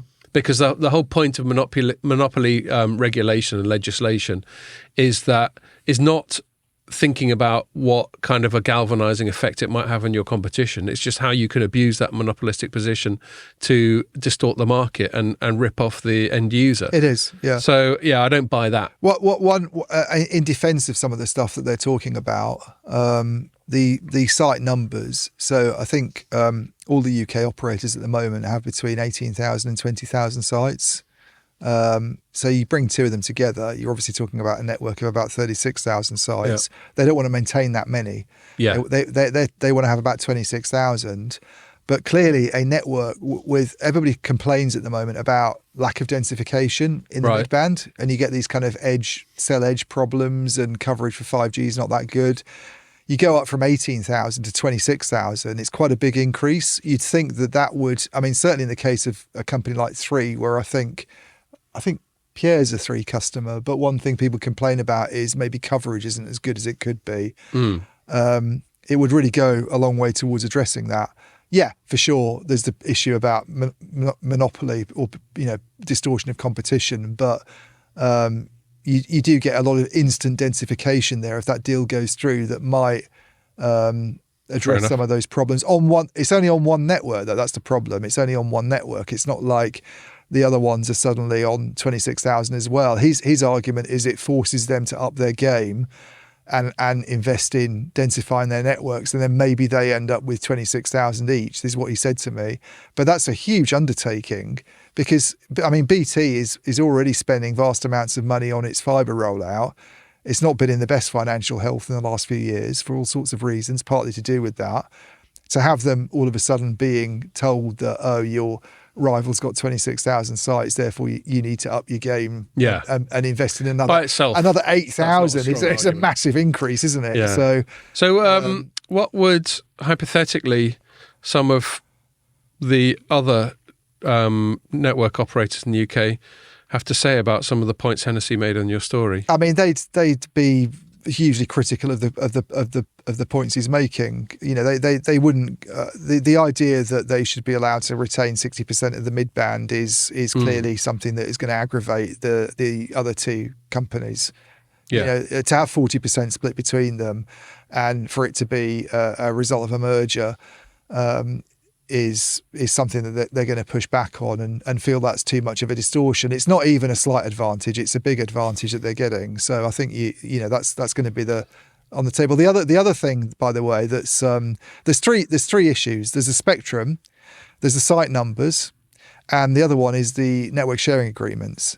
Yeah. So there's these two network sharing joint ventures in the UK. Yeah. One's called Beacon or Cornerstone. It seems to have two names. Right. I've always thought it was Cornerstone, but apparently it gets referred to as Beacon these days. And that's the one between, I have to get this right. The other one's MBNL. So MBNL is BT and Three, and Cornerstone is Vodafone and Virgin Media O2. You can look that up and tell me if I'm wrong. Make sure you're right. I've no doubt. But obviously, as a result of this, MBNL is jointly owned by EE and Three. Yeah. So as a result of this deal, you're going to end up with a company that has a foot in both those. Yes, something's got to give, and that's a huge problem competitively. Clearly, and then assuming that Three, being the smaller of the two, backs out of MBNL, then EE's got MBNL all to itself. But I don't. This is the problem, and I asked him about this. David Hennessy was very, very willing to comment on all of the stuff to do with sites and spectrum and what's going on with Nokia. The one question he wouldn't answer, which is intriguing, isn't it, is what happens with the joint venture network sharing arrangements on passive infrastructure. And that was the one point where he went, I can't comment on that. Went a bit quiet. Yeah. Because I don't see how that works itself out very easily. You say that Three pulls out of MBNL, right? But not all of them, but a lot of the masts it's using to host its base station equipment are on MBNL masts, right? They're on masts via that joint venture. So how does that work operationally? If you pull out of that joint venture, you have to now maybe you know you're going down from 36,000 sites to 26,000. You're taking some of these base stations out of service anyway, maybe decommissioning them, but probably not all of them. And that's your JV. That's the one that you rely on at the moment for your for your passive infrastructure. So what do? Do you take all the base station equipment off those masts and move them onto Cornerstone Beacon ones? I don't see how it works in practice. This is the problem. I don't see how it's an easy thing to resolve. No, I mean, maybe I'm not thinking about this in the right way. I don't know, but I was. But even in the really simplistic way that I just put it, I mean, if they have to go all in on one or the other, that's going to leave one of them no longer a sharing. But the interesting thing about this, I have not read any analyst coverage on this of how that issue gets resolved. No. How do you resolve that issue? Because you can't just pull out of one JV, because then you can't use its masts, unless maybe you're just using it as a tenant. Then so maybe it's really you're complicated. Paying them money. I don't know. Maybe that's what happens. But it's very complicated to extricate yourself from one of the JVs, isn't it? It's not obviously easy to do that, to me. And Okay. it's interesting. That's the one thing he wasn't prepared to comment on, because it sounds like that may be the real sticking point for the CMA. If that's the one thing that he wouldn't talk about, then maybe that's the thing that bothers the CMA more than anything else. I was just scanning your story while you were talking, Yeah. and found the. Thinking this is brilliant. It is. No, all your stories are brilliant. And no, it's great. It's a great interview. It's a great one to get. But the initial quote on this from Hennessy, he says, quote, "I would not be entertaining some of the noise being made by other operators on the C-band or spectrum holdings generally because asymmetry is good. Nobody said that spectrum holdings should be symmetrical. There are auctions, and if you want more spectrum, you can buy it in the auctions." I'm adding a sort of degree of petulance to his tone. And I was like, yeah, but when the auctions happened, you were two separate fucking companies. Yeah, well, that's. It's just a bit disingenuous of him to say that, I think. I think that when the auction happened, they're two separate companies. And the other point as well is the implication for someone who doesn't know about spectrum is that, you can just keep buying more and more spectrum, but spectrum's obviously a finite resource. Yeah, and the auctions happen once every few years. Some bands are more valuable than others. Yeah, So, I'm sure he's got lots of good arguments, and if I read your thing properly, I'd find some other better quotes. Well, if I was that initial quote, I wasn't blown away by. If I was being sympathetic towards him, operators need to be able to differentiate themselves in some areas, don't they? And as I say, they've not done anything wrong. And to sort of one of the rationales for this deal is it makes them a stronger company. So if you come along and attach such stringent conditions to it that you cripple the company before it's even got up and running, then you sort of undermine the case for a deal, don't you? So although I take the points that rivals would be likely to make, what I wouldn't want to see necessarily if the deal does go ahead is that the Ofcom or the CMA does something like they did in Italy, where they go and introduce some upstart like Iliad that comes along and all of a sudden they're worse off than they were before because it's the most aggressive new My gut feel is I want the deal to go through. I think 3 operators is fine. I think they're all struggling to make money. I think I would rather have 3 properly strong, robust operators than a relatively weak 3, funnily enough. Yeah, but then there need to be some remedies there. Yeah, but I don't think that many. But I take your point about the spectrum. Maybe there needs to be some remedies on mid-band. I think them having 60%. It's high. It's very high. Yeah. If that leaves 20% to the other two, then it's got 3 times as much of any of its competitors. Yeah. And that's bullshit. Yeah, I don't exactly know how the other 40% works out. I'm guessing let's say for the sake of argument. Between BT and VMO2. And there's another chance for the government to rip off the taxpayer via the operators by putting them up for auction again. But I think I want it to go through. That's my gut feel. What about you? As a consumer, no. Because I think as a consumer, you always want there to be more competition because that's good for consumers. Although the argument is in the long run, it isn't because we lag on 5G. But frankly, I don't really give a shit about having more 5G coverage. I don't think it's very useful to me. I'm not better off because there's 5G in the UK. So as a consumer... No, I'm still not off and on 5G. I can give a toss about 5G as a consumer. And as a consumer, I don't want it to go through. As an industry analyst type person... I can see why. I think for our industry, we need to have strong companies, and I go along with some of the arguments about how awkward things are at the moment. So you can see both sides to it. So I can see both sides. So as a professional, I'd say yeah, but as my sort of sitting at home getting agitated about my tariffs and things, I'd say no. Well, if we're going to go with Hennessy's argument, I'm an EE subscriber. Maybe it'll make my people try harder. I still think that's a fucking weak argument, but there we go. Okay, let's move on, not least because I'm suddenly reminded how when you're drinking beer on the pod, you really need a piss. Who are these people? I don't know. Ian's looking at a beer and he's trying to work out what the story is. I can't remember who brought that. I don't think... Was that one of Elena's? I'm not sure. We've still got a fair few of Elena's left over from the Christmas one because obviously we haven't drunk on the pod since then. So I want to move on to talking about phones. There's a few things I'm going to aggregate together, but I think the first one I'll lead with is the one that I published today, but the story broke yesterday. And my headline was Samsung bets the farm on Google AI. So it kind of brings 2 threads of this pod together. Samsung's the biggest Android vendor. And And for a long time, Samsung, the thing about being an Android vendor as opposed to Apple, and remind me, because there's a story I wrote about Apple this week that's directly relevant to what I was just alluding to there. The thing about being an Android vendor is there's fuck all margin on your hardware because it's quite commoditized. Unlike Apple, where you typically pay about $1,000 for an iPhone, don't you? Something like that. Exactly. Yeah. 999. And I know from my previous job as a smartphone analyst at Strategy Analytics. I mean, sorry, that's for the top level one. Yeah. You can More go like down. You can go down the 800. stack. But for the latest flagship one, like in September when they launched them, and this is before you even get to the Pro ones. The Pro ones are about 1.2K, aren't they? No, the max is 1.2. The normal Pro is 1,000. Oh, I forget about the naming. By Pro, I meant in a more generic, like top level one. So they've got Pro and Pro Max, haven't they? Yeah, it's really just a bigger fucking screen. Yeah. Anyway, so you can go up to 1.2K, but let's just say for the latest iPhone, you need to drop about $1,000. Apple, I know this is 10-year-old data, but I presume it hasn't changed that much. Their margin is pretty hefty on that in terms of like bill of materials. So bill of materials is basically the aggregate of what all the components cost. And then obviously you've got other things like logistics and shipping and all that jazz. But basically Apple makes a fuck of a lot more of a margin on its hardware than Android vendors do.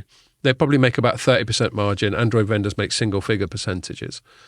And part of the reason is because Android's market's competitive and the Apple one isn't. Apple's a monopoly in its own market by definition. It's what Apple does. I mean, it earns it by producing very good products that people like you two want to buy. But it's still a monopoly. It's not like there's more than one provider of iOS products that you can buy, yeah? Yeah.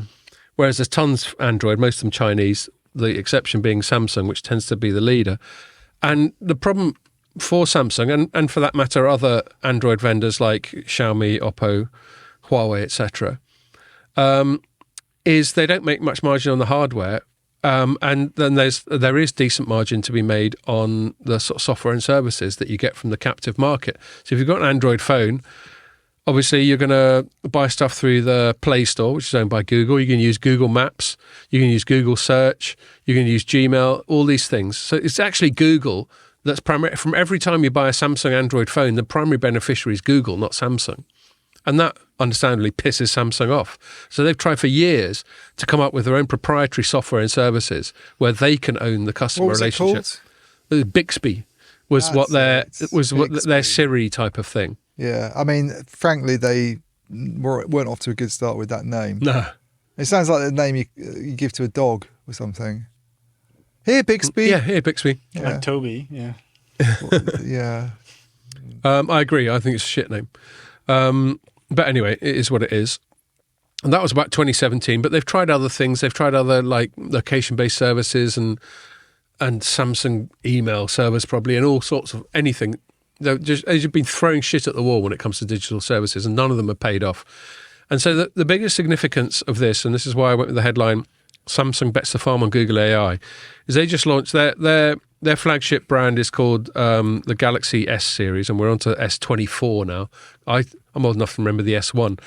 I stress it hasn't been one number a year. Every now and then they'll jump a few just to show what a fucking epochal Well, it's leap like it Apple is. just went, we're going to 10. We're not doing 9. Yeah, because this is like loads And better. it's X. Yeah, Windows did the same thing. Yeah, Windows went straight to 10. Yeah, I think they went from Galaxy 4 to that Galaxy 10 because it's like fucking 6 better. Yeah. And so now they're on the 24, so they've probably done this a few times.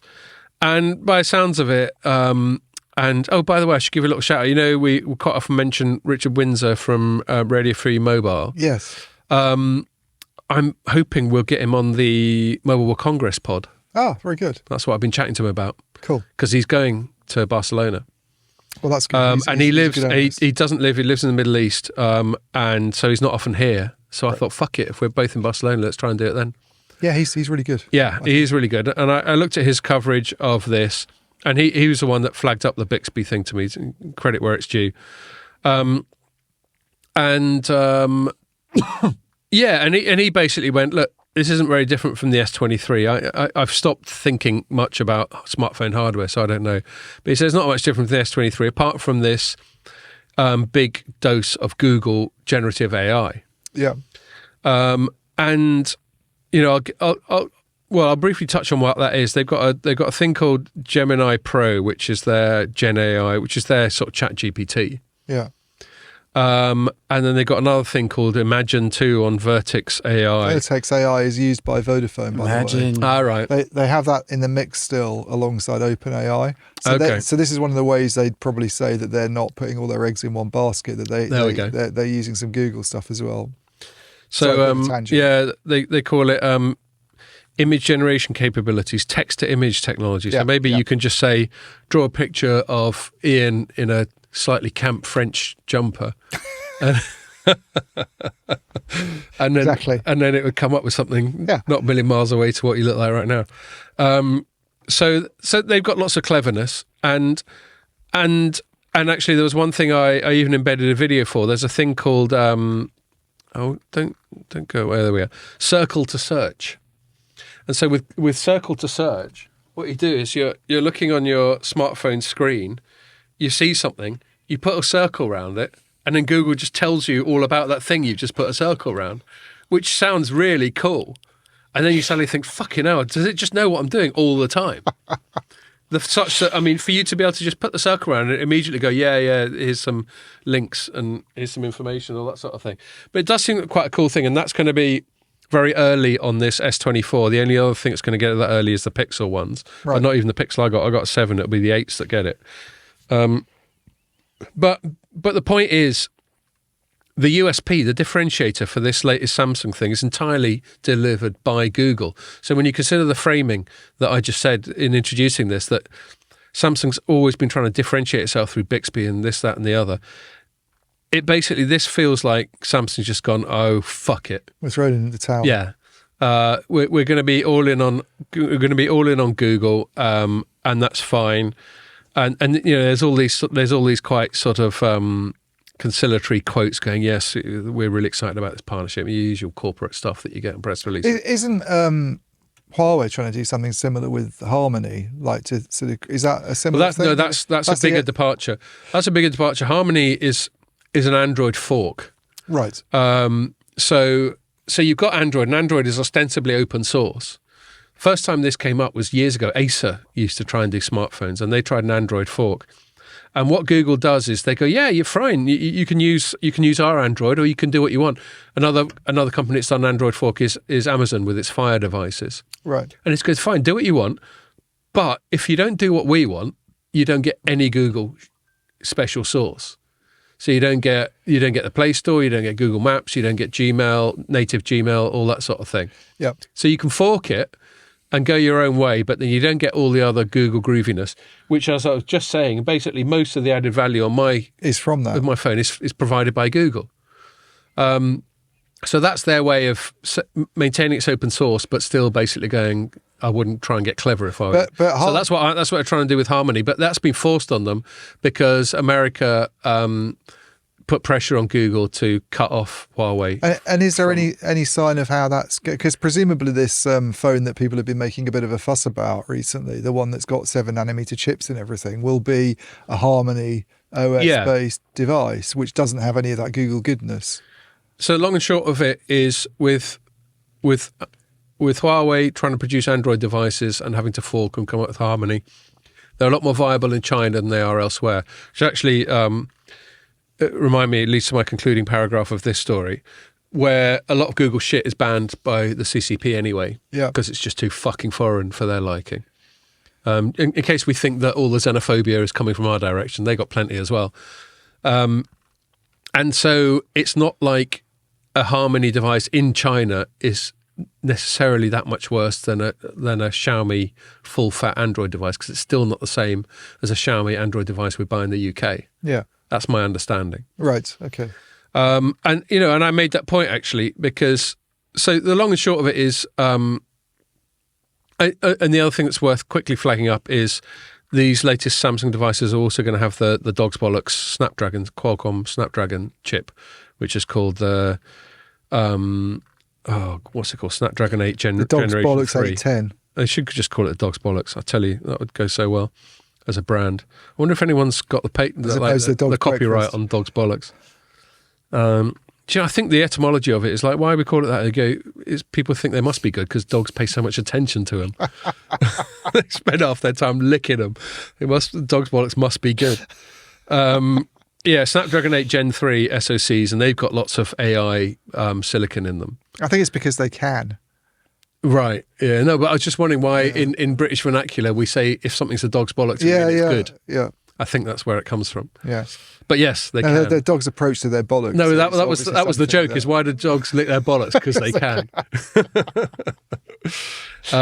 Anyway, so yeah, I said my two concluding paragraphs on that is on this piece are the major disadvantage Android vendors have over Apple is that they're reliant on Google and to a slightly lesser extent Qualcomm for many of their killer features. Usually this means differentiating innovations don't stay different for long as they're flogged to any other Android vendor willing to cough up for them. In other words, Samsung's got this Google AI now, but in 6 months it'll be on Xiaomi and Oppo and all that. Yeah. I mean, upshot is it's still just two systems, isn't it? It's iOS and Android. Yeah. Even if you fork it a bit, you're still basically on Android. Yeah, you're just on shitter Android. Yeah. There's no point in forking Android if you can avoid it. I mean, Amazon's done it because their hardware devices are loss leaders because they're trying to steer people when they're on those devices into buying stuff on Amazon. Yeah. It's funny how this issue always interests me though, because I don't see that changing really. We're probably just going to be left with the duopoly of duopoly of operating systems. But it is interesting. In fact, this is going to lead into one final thing that I want to cover. But let me quickly finish. My final paragraph here is, so I've made that point that these differentiators won't stay that way for long for Samsung because they're available to other Android vendors.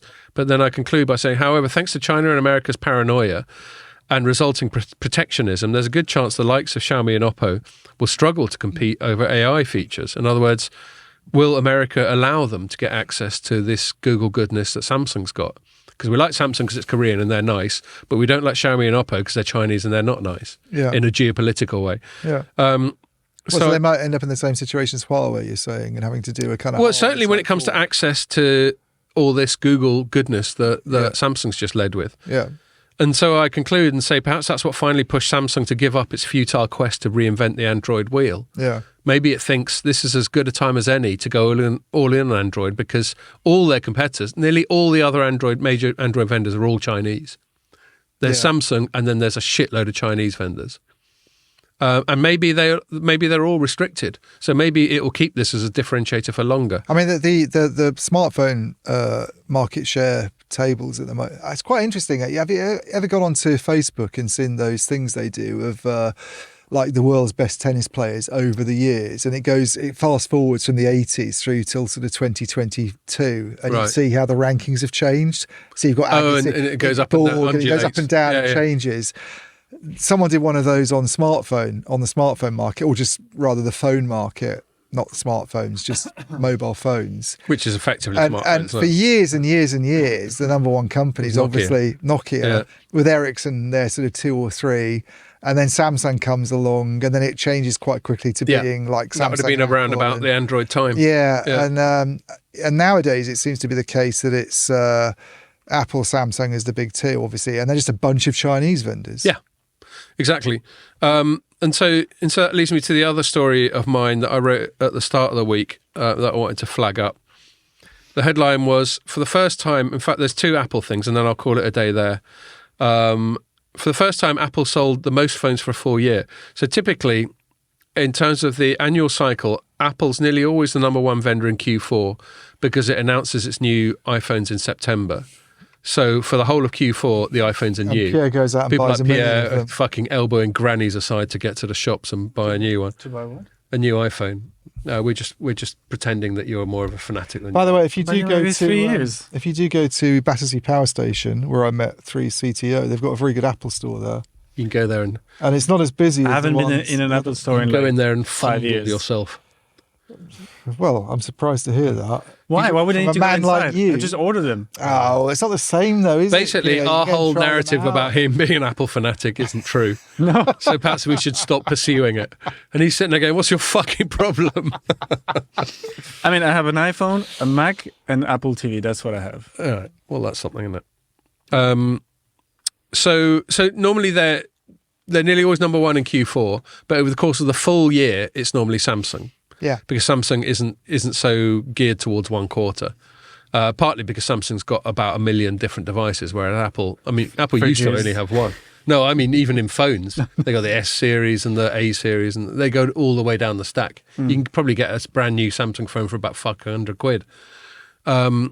Whereas Apple, I mean, until recently, they used to just have the iPhone, and then they only started differentiating a bit. Now they got 4, I think, that you can get. Anyway, but Apple was number 1 for the full year, according to IDC and Canalys, which is quite a big deal. And Canalys, do we own them? We just bought them, yeah. They're ours. They're our No, bitches. not yet, technically. Not, hasn't it gone through? No. Oh, okay. Well, Oh, it's not but gone through yet. I don't think it's. I mean, with all due respect to Canalys, it's not such a big thing that the competition people are going to. I don't think they're going to. Yeah. But anyway, well, they're provisionally ours.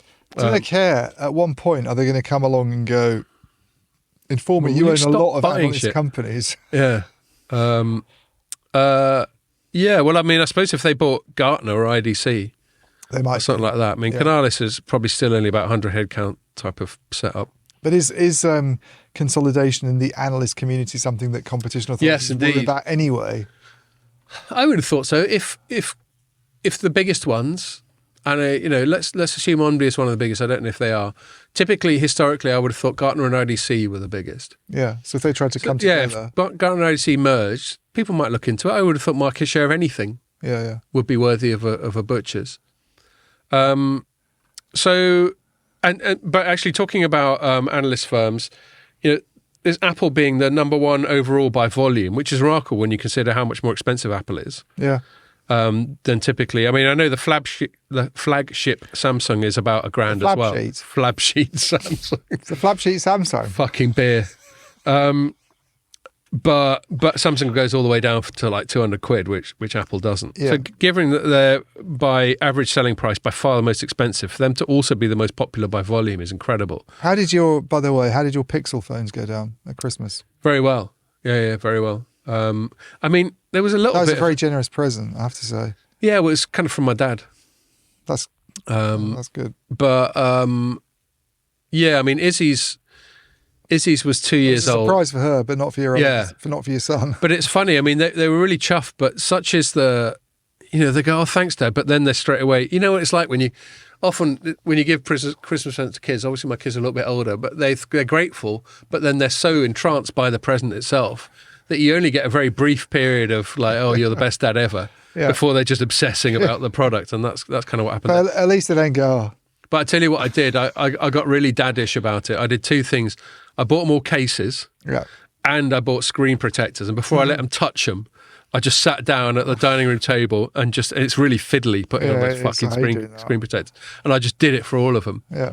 And now I'm like, okay, now you can drop them and maybe we'll be all right. Yeah. Because, I mean, they're under £400 each, but still, Yeah, you don't that's want to still get a damaged. decent, that's a fucking laptop, isn't it? Yeah. I was just checking, the cheapest iPhone is £429. God. Well, that's not bad. I mean, they've definitely gone down the stack more than they used to. The Anyway, top of the range ones that are new now must be almost as much the as very top laptops. ones are 1.2K. Well, you can get a laptop. So this for one is £400. £999. Well, I mean, Apple laptops, though. Oh, right, yeah. Oh, yeah, the laptops. They're about 1,500 usually these days, aren't they? The Apple laptops. I think you're looking at 1.2K for the Yeah. top iPhone. Is that right? The large one, yeah. Yeah. And so that was remarkable. And it also, those findings supported the claims that another market research firm called Counterpoint, that I know well because it was founded by 2 of my colleagues when I was at Strategy Analytics, Tom Kang, and then he soon brought on Neil Shah, who was also on my team. Yeah. And they've done really well. They're still going from strength to strength a decade later. So fair play to them. Shout out if you ever listen. You never get in touch. When are you get in touch, Counterpoint? We used to be friends. I cite Counterpoint quite a lot. Yeah. No, they're Only good. because of one thing they did, which is their market share stats for server CPUs. Right. Why would I be interested in that? Because it's all about Intel and its role Right. in general purpose Yeah. processors. So, Yeah, no. but they came out with a piece of research last year that was really fascinating about how its market share has changed. Hopefully, they'll do the same thing again because it was February when it came out. No, they've done fucking well. They're good. I'm proud of them.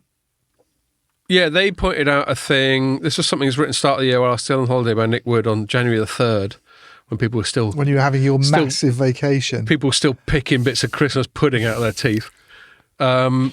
And the headline was "Premium segment shines in otherwise gloomy smartphone market." And basically, they pointed out that the premium segment is outgrowing all the other segments. So that's a really interesting thing. The assumption is, back to our comparisons with PCs, and this is the assumption I made in my story.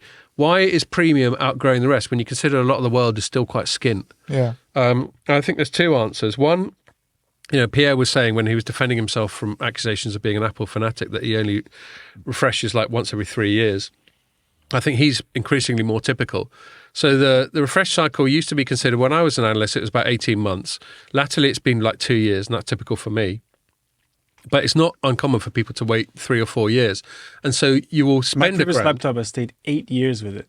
Yeah, but I'm talking about phones. No, I'm just saying, yeah. Yeah, but with laptops. But so actually, you're more typical of an Apple consumer. So Apple consumers they pay top dollar, but part of the rationale, apart from however entranced they might be with the brand or in love with the platform or whatever, is that this fucking thing will have legs. Yeah. If you can save enough cash to buy the top of the line at the moment, it'll last long. You for a good but time. If you just go, I'll buy whatever is cheapest now. Yeah, then don't expect it to last. In a year, it'll be, Totally. And so that's exactly the point. So the assumption is people are moving more in that direction with phones. They're treating phones like PCs. Yeah. And they're investing in them and presumably putting screen protectors and cases and stuff on them. Bloody costly. So. Yeah. But they're thinking, I'm going to spend, 600, 800, $1,000 on it and keep it for 3 or 4 years. Yeah. So that is probably the simplest reason to assume the premium segment going up. The secondary reason might be to do with status. There are parts of the world that are a bit more obsessed with status symbols. Like I'm going to generalize about East Asia. And so maybe there's a bit of that going on. But then that probably is one of the reasons to explain why Apple is the single biggest vendor, despite being so expensive in the world. And there's one last thing I want to say, unless you've got anything to say about that particular thing. One last thing I want to say about Apple, and then we will knock it on the head, and I'll race you to the bogs. Is I actually feel okay in a weird way. Do you? No, it's fucking it's knocking on the door. Is another a thing about Apple, and one thing I'm not a fan of is I think they slightly you what? I was like, get it out. You're like, I was going because I was waiting for the story to come up on my screen, so I was umming and ahhing while I found the story. Is that they and Google does it too, but they exploit their position as having basically a monopoly, like you two on your iPhone. While you're using your iPhone, Apple is a monopolist on that. You don't get to use any other app store than the Apple App Store. And there's been You're locked in, and there's been this case going on for ages that was initiated by a company called Epic. What's funny is that people say you're locked in, but do you ever feel locked in? Do you ever? Is there any? I feel locked in life, Pierre. Is there? I meant about the phone. Is there an Android app that somehow doesn't you wish you exist could on get? Apple? I don't think there is. No, I think that's a fair point, and I think most consumers are very happy with it. I actually. The only thing is the PC for the gaming that I get. Yeah, like on the Mac, if you want a game, it's no. But I feel if I was to try and shift now from being an Apple consumer to being an Android consumer, it would be very lose disruptive. A lot of stuff that he bought. It would be that you can bring stuff across. I know it's easier than it used to be, but it would be incredibly disruptive, and I'd lose stuff, and it would be awkward to implement. And I'm an Apple Cloud person. Obviously, some of my stuff's in iCloud. Lots of photos are in iCloud, like pretty much all my photos. And it'd be difficult. It's the same with cameras, photo or video. People invest like $100,000 in lenses that fit only a Sony, let's say. And you're like, but look, Canon came out with this great camera. Oh yeah, but I have $100,000 worth of lens that only work on Sony. Yeah. You can buy adapters and stuff, but it's, I don't know. Yeah. What was I going to say? So Epic, this games developer that's most known for a game called Fortnite, has been fighting Apple in the courts for years over this thing that's generically known as Apple tax. Basically, every quid that you spend on the Apple App Store, 30p of it goes straight to Apple. Yeah. And you sort of think that's fair enough if you're buying, it's their platform, it's their shop. It's a bit like paying Amazon a commission for buying some shit over Amazon. Yeah. But then they also, any subsequent transaction, so let's say you've got a game like Fortnite that's got a lot of in-app purchases, they get 30% of all the in-app purchases. So it's uncapped. Anything you do over your Apple device with this third-party app, Apple gets a 30% piece of the action. Maybe they should do away with in-game purchases. They weren't that. around in my days. Well, and I hate they wouldn't those. be doing in-game purchases if it wasn't for Apple's innovation back in the days of Steve Jobs. I'm afraid. Okay, so that would be the Apple argument, wouldn't it? Yeah. It's like the BMW and the subscription. You guys wouldn't even be there. Did you hear that the BMW and the heated subscription? Seat subscription. Yeah, I heard about that. So they've got seat heaters built in, but they only get activated if you pay a bit of extra wage, even after you bought your Beamer. I have this problem with the Peloton bikes. Oh, right, I haven't got one of them. Same thing. So Magda bought me a Peloton bike. I couldn't do that. I couldn't have some birthday. random fucker shouting at me. It was a second-hand one, by the way, because the first-hand there cost a bloody fortune, Yeah. and it's a really good quality. But you still have to pay for the second-hand one, and subscription, don't used. But yeah, so you have to pay 40 quid a month. To have And then your shoes don't some work on the sweaty pedals, yank which are shout at incredibly you. thin. So if you're trying to use normal trainers on them, you just slip off all the time. You have to get these clip-on, and they're 120 quid to get special. the trainers. Oh my god! The Peloton trainers to use. And it's all like once you're in the Peloton ecosystem, you end up spending a Right. fortune. So you're talking about on the captive. Yeah. So it's accessories. So the broader thing we're talking about, and you're comparing with, is this captive audience thing. We could argue the pros and cons of whether Apple has earned that captive audience, and that's fine. That's a valid argument. But Epic reckons it's taking the piss, and it took it to court, and the court case concluded a couple of years ago with the judge largely finding in favour of Apple that it wasn't behaving as a monopolist, which I think is questionable because I think it is a monopolist. When you're on your iPhone, that's a monopoly. Yeah. But anyway, but it did say that it thinks that Apple should allow the biggest thing Epic wants, the biggest thing Spotify wants, and other people. There's this whole consortium of people, of app developers. They want their users to be able to access other payment systems other than Apple's one. Because the reason Apple is able They want to get the charge whole this- dollar. Yeah, they want to get the whole dollar because Apple forces you to go through. This is the real monopolistic behavior, in my view. It forces you to go through its own proprietary payment system. Yeah. So it's one thing. It's saying if you sell a 10 quid app on the App Store, we get 3 quid. But it's another thing to force every subsequent transaction, to go through Apple's payment system from which it can extract its 30% rent. And so this judge went, yeah, you've got to allow other payment systems.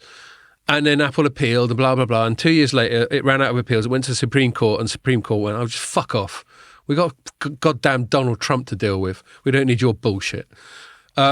And so then Apple went, all right, and we'll allow payment systems. So you can go through payment systems so long as you pay us 27% of everything that goes through that third-party payment system. And that felt like a real piss take to me. And so my headline was Apple condemned for, quote, bad faith, close quote, response to App Store payment system ruling. And that quote, unlike what BBC does all the time, by the way, this is a journalistic bugbear of mine that really winds me up. People who put quotes in headlines and then never attribute the quote in the body copy. Have you seen that? Does BBC do that? Yeah, they'll go, you know, thing happened that was, quote, terrible, close quote. And then you read the whole body copy and there's never no a time reference where to someone's it. quoted it saying terrible. That's pretty sloppy journalism. Fucking that. winds me up. I think they do it to cover their arse. I think they think they can make a hyperbolic statement and put it in quotes, I and think you're somehow being it's too not generous. attributable to them I think they're Yeah. doing it because they're crap. because they're crap. It these could be that days. as well. They used to be good. Aren't Anyway, so much anymore. But this bad faith is a tweet from Tim Sweeney, who's the CEO of Epic, who said bad faith, just to show that I'm not a hypocrite on that one. And you included it in the body copy as well, obviously. Yeah, well, I embedded his tweet, which that is in, There you which are. that is said. And anyway, I just think it feels like a piss take for them to allow you to click through to a third party. I mean, ultimately, Epic wants you to be able to click through to the Fortnite website and then conduct transactions there. Why are you looking at him and looking at me? Is he looking bored? No, I'm just standing straight. Oh, I see. he's trying to take the pressure off his bladder. Oh, I see. No, it's my back. Yeah, no. By the way, for people who are watching who haven't seen this, Ian just kept looking back and forwards between me and Pierre. I was wondering what the fuck the problem was. Anyway, I'm nearly done. All right. Yes, that's what I assumed it was. It's Pierre looking. Banging on for 2 hours. Yeah. I'll wrap it up. So, I think Apple should be forced, and the same should apply to Google, by the way. They should be forced to allow access. I think they should be allowed to take their tax to a certain level, and regulators should step in and go, after that level, people should be allowed to do what the fuck they want. You've had your gatekeeper fee, and then after that, if there's this ongoing in-app purchase or subscription arrangement, like, Spotify's saying, if someone gets a recurring subscription with us, how come they got to keep paying Apple, or for that matter, Google? Yeah. So what do you think? Do you think there should be a cap on the amount of tax these platforms can take, or do you think it's fair play? They can take as much as they want because they own the platform. I agree with the argument about in-app purchases for sure. I think that's a bit ridiculous, really.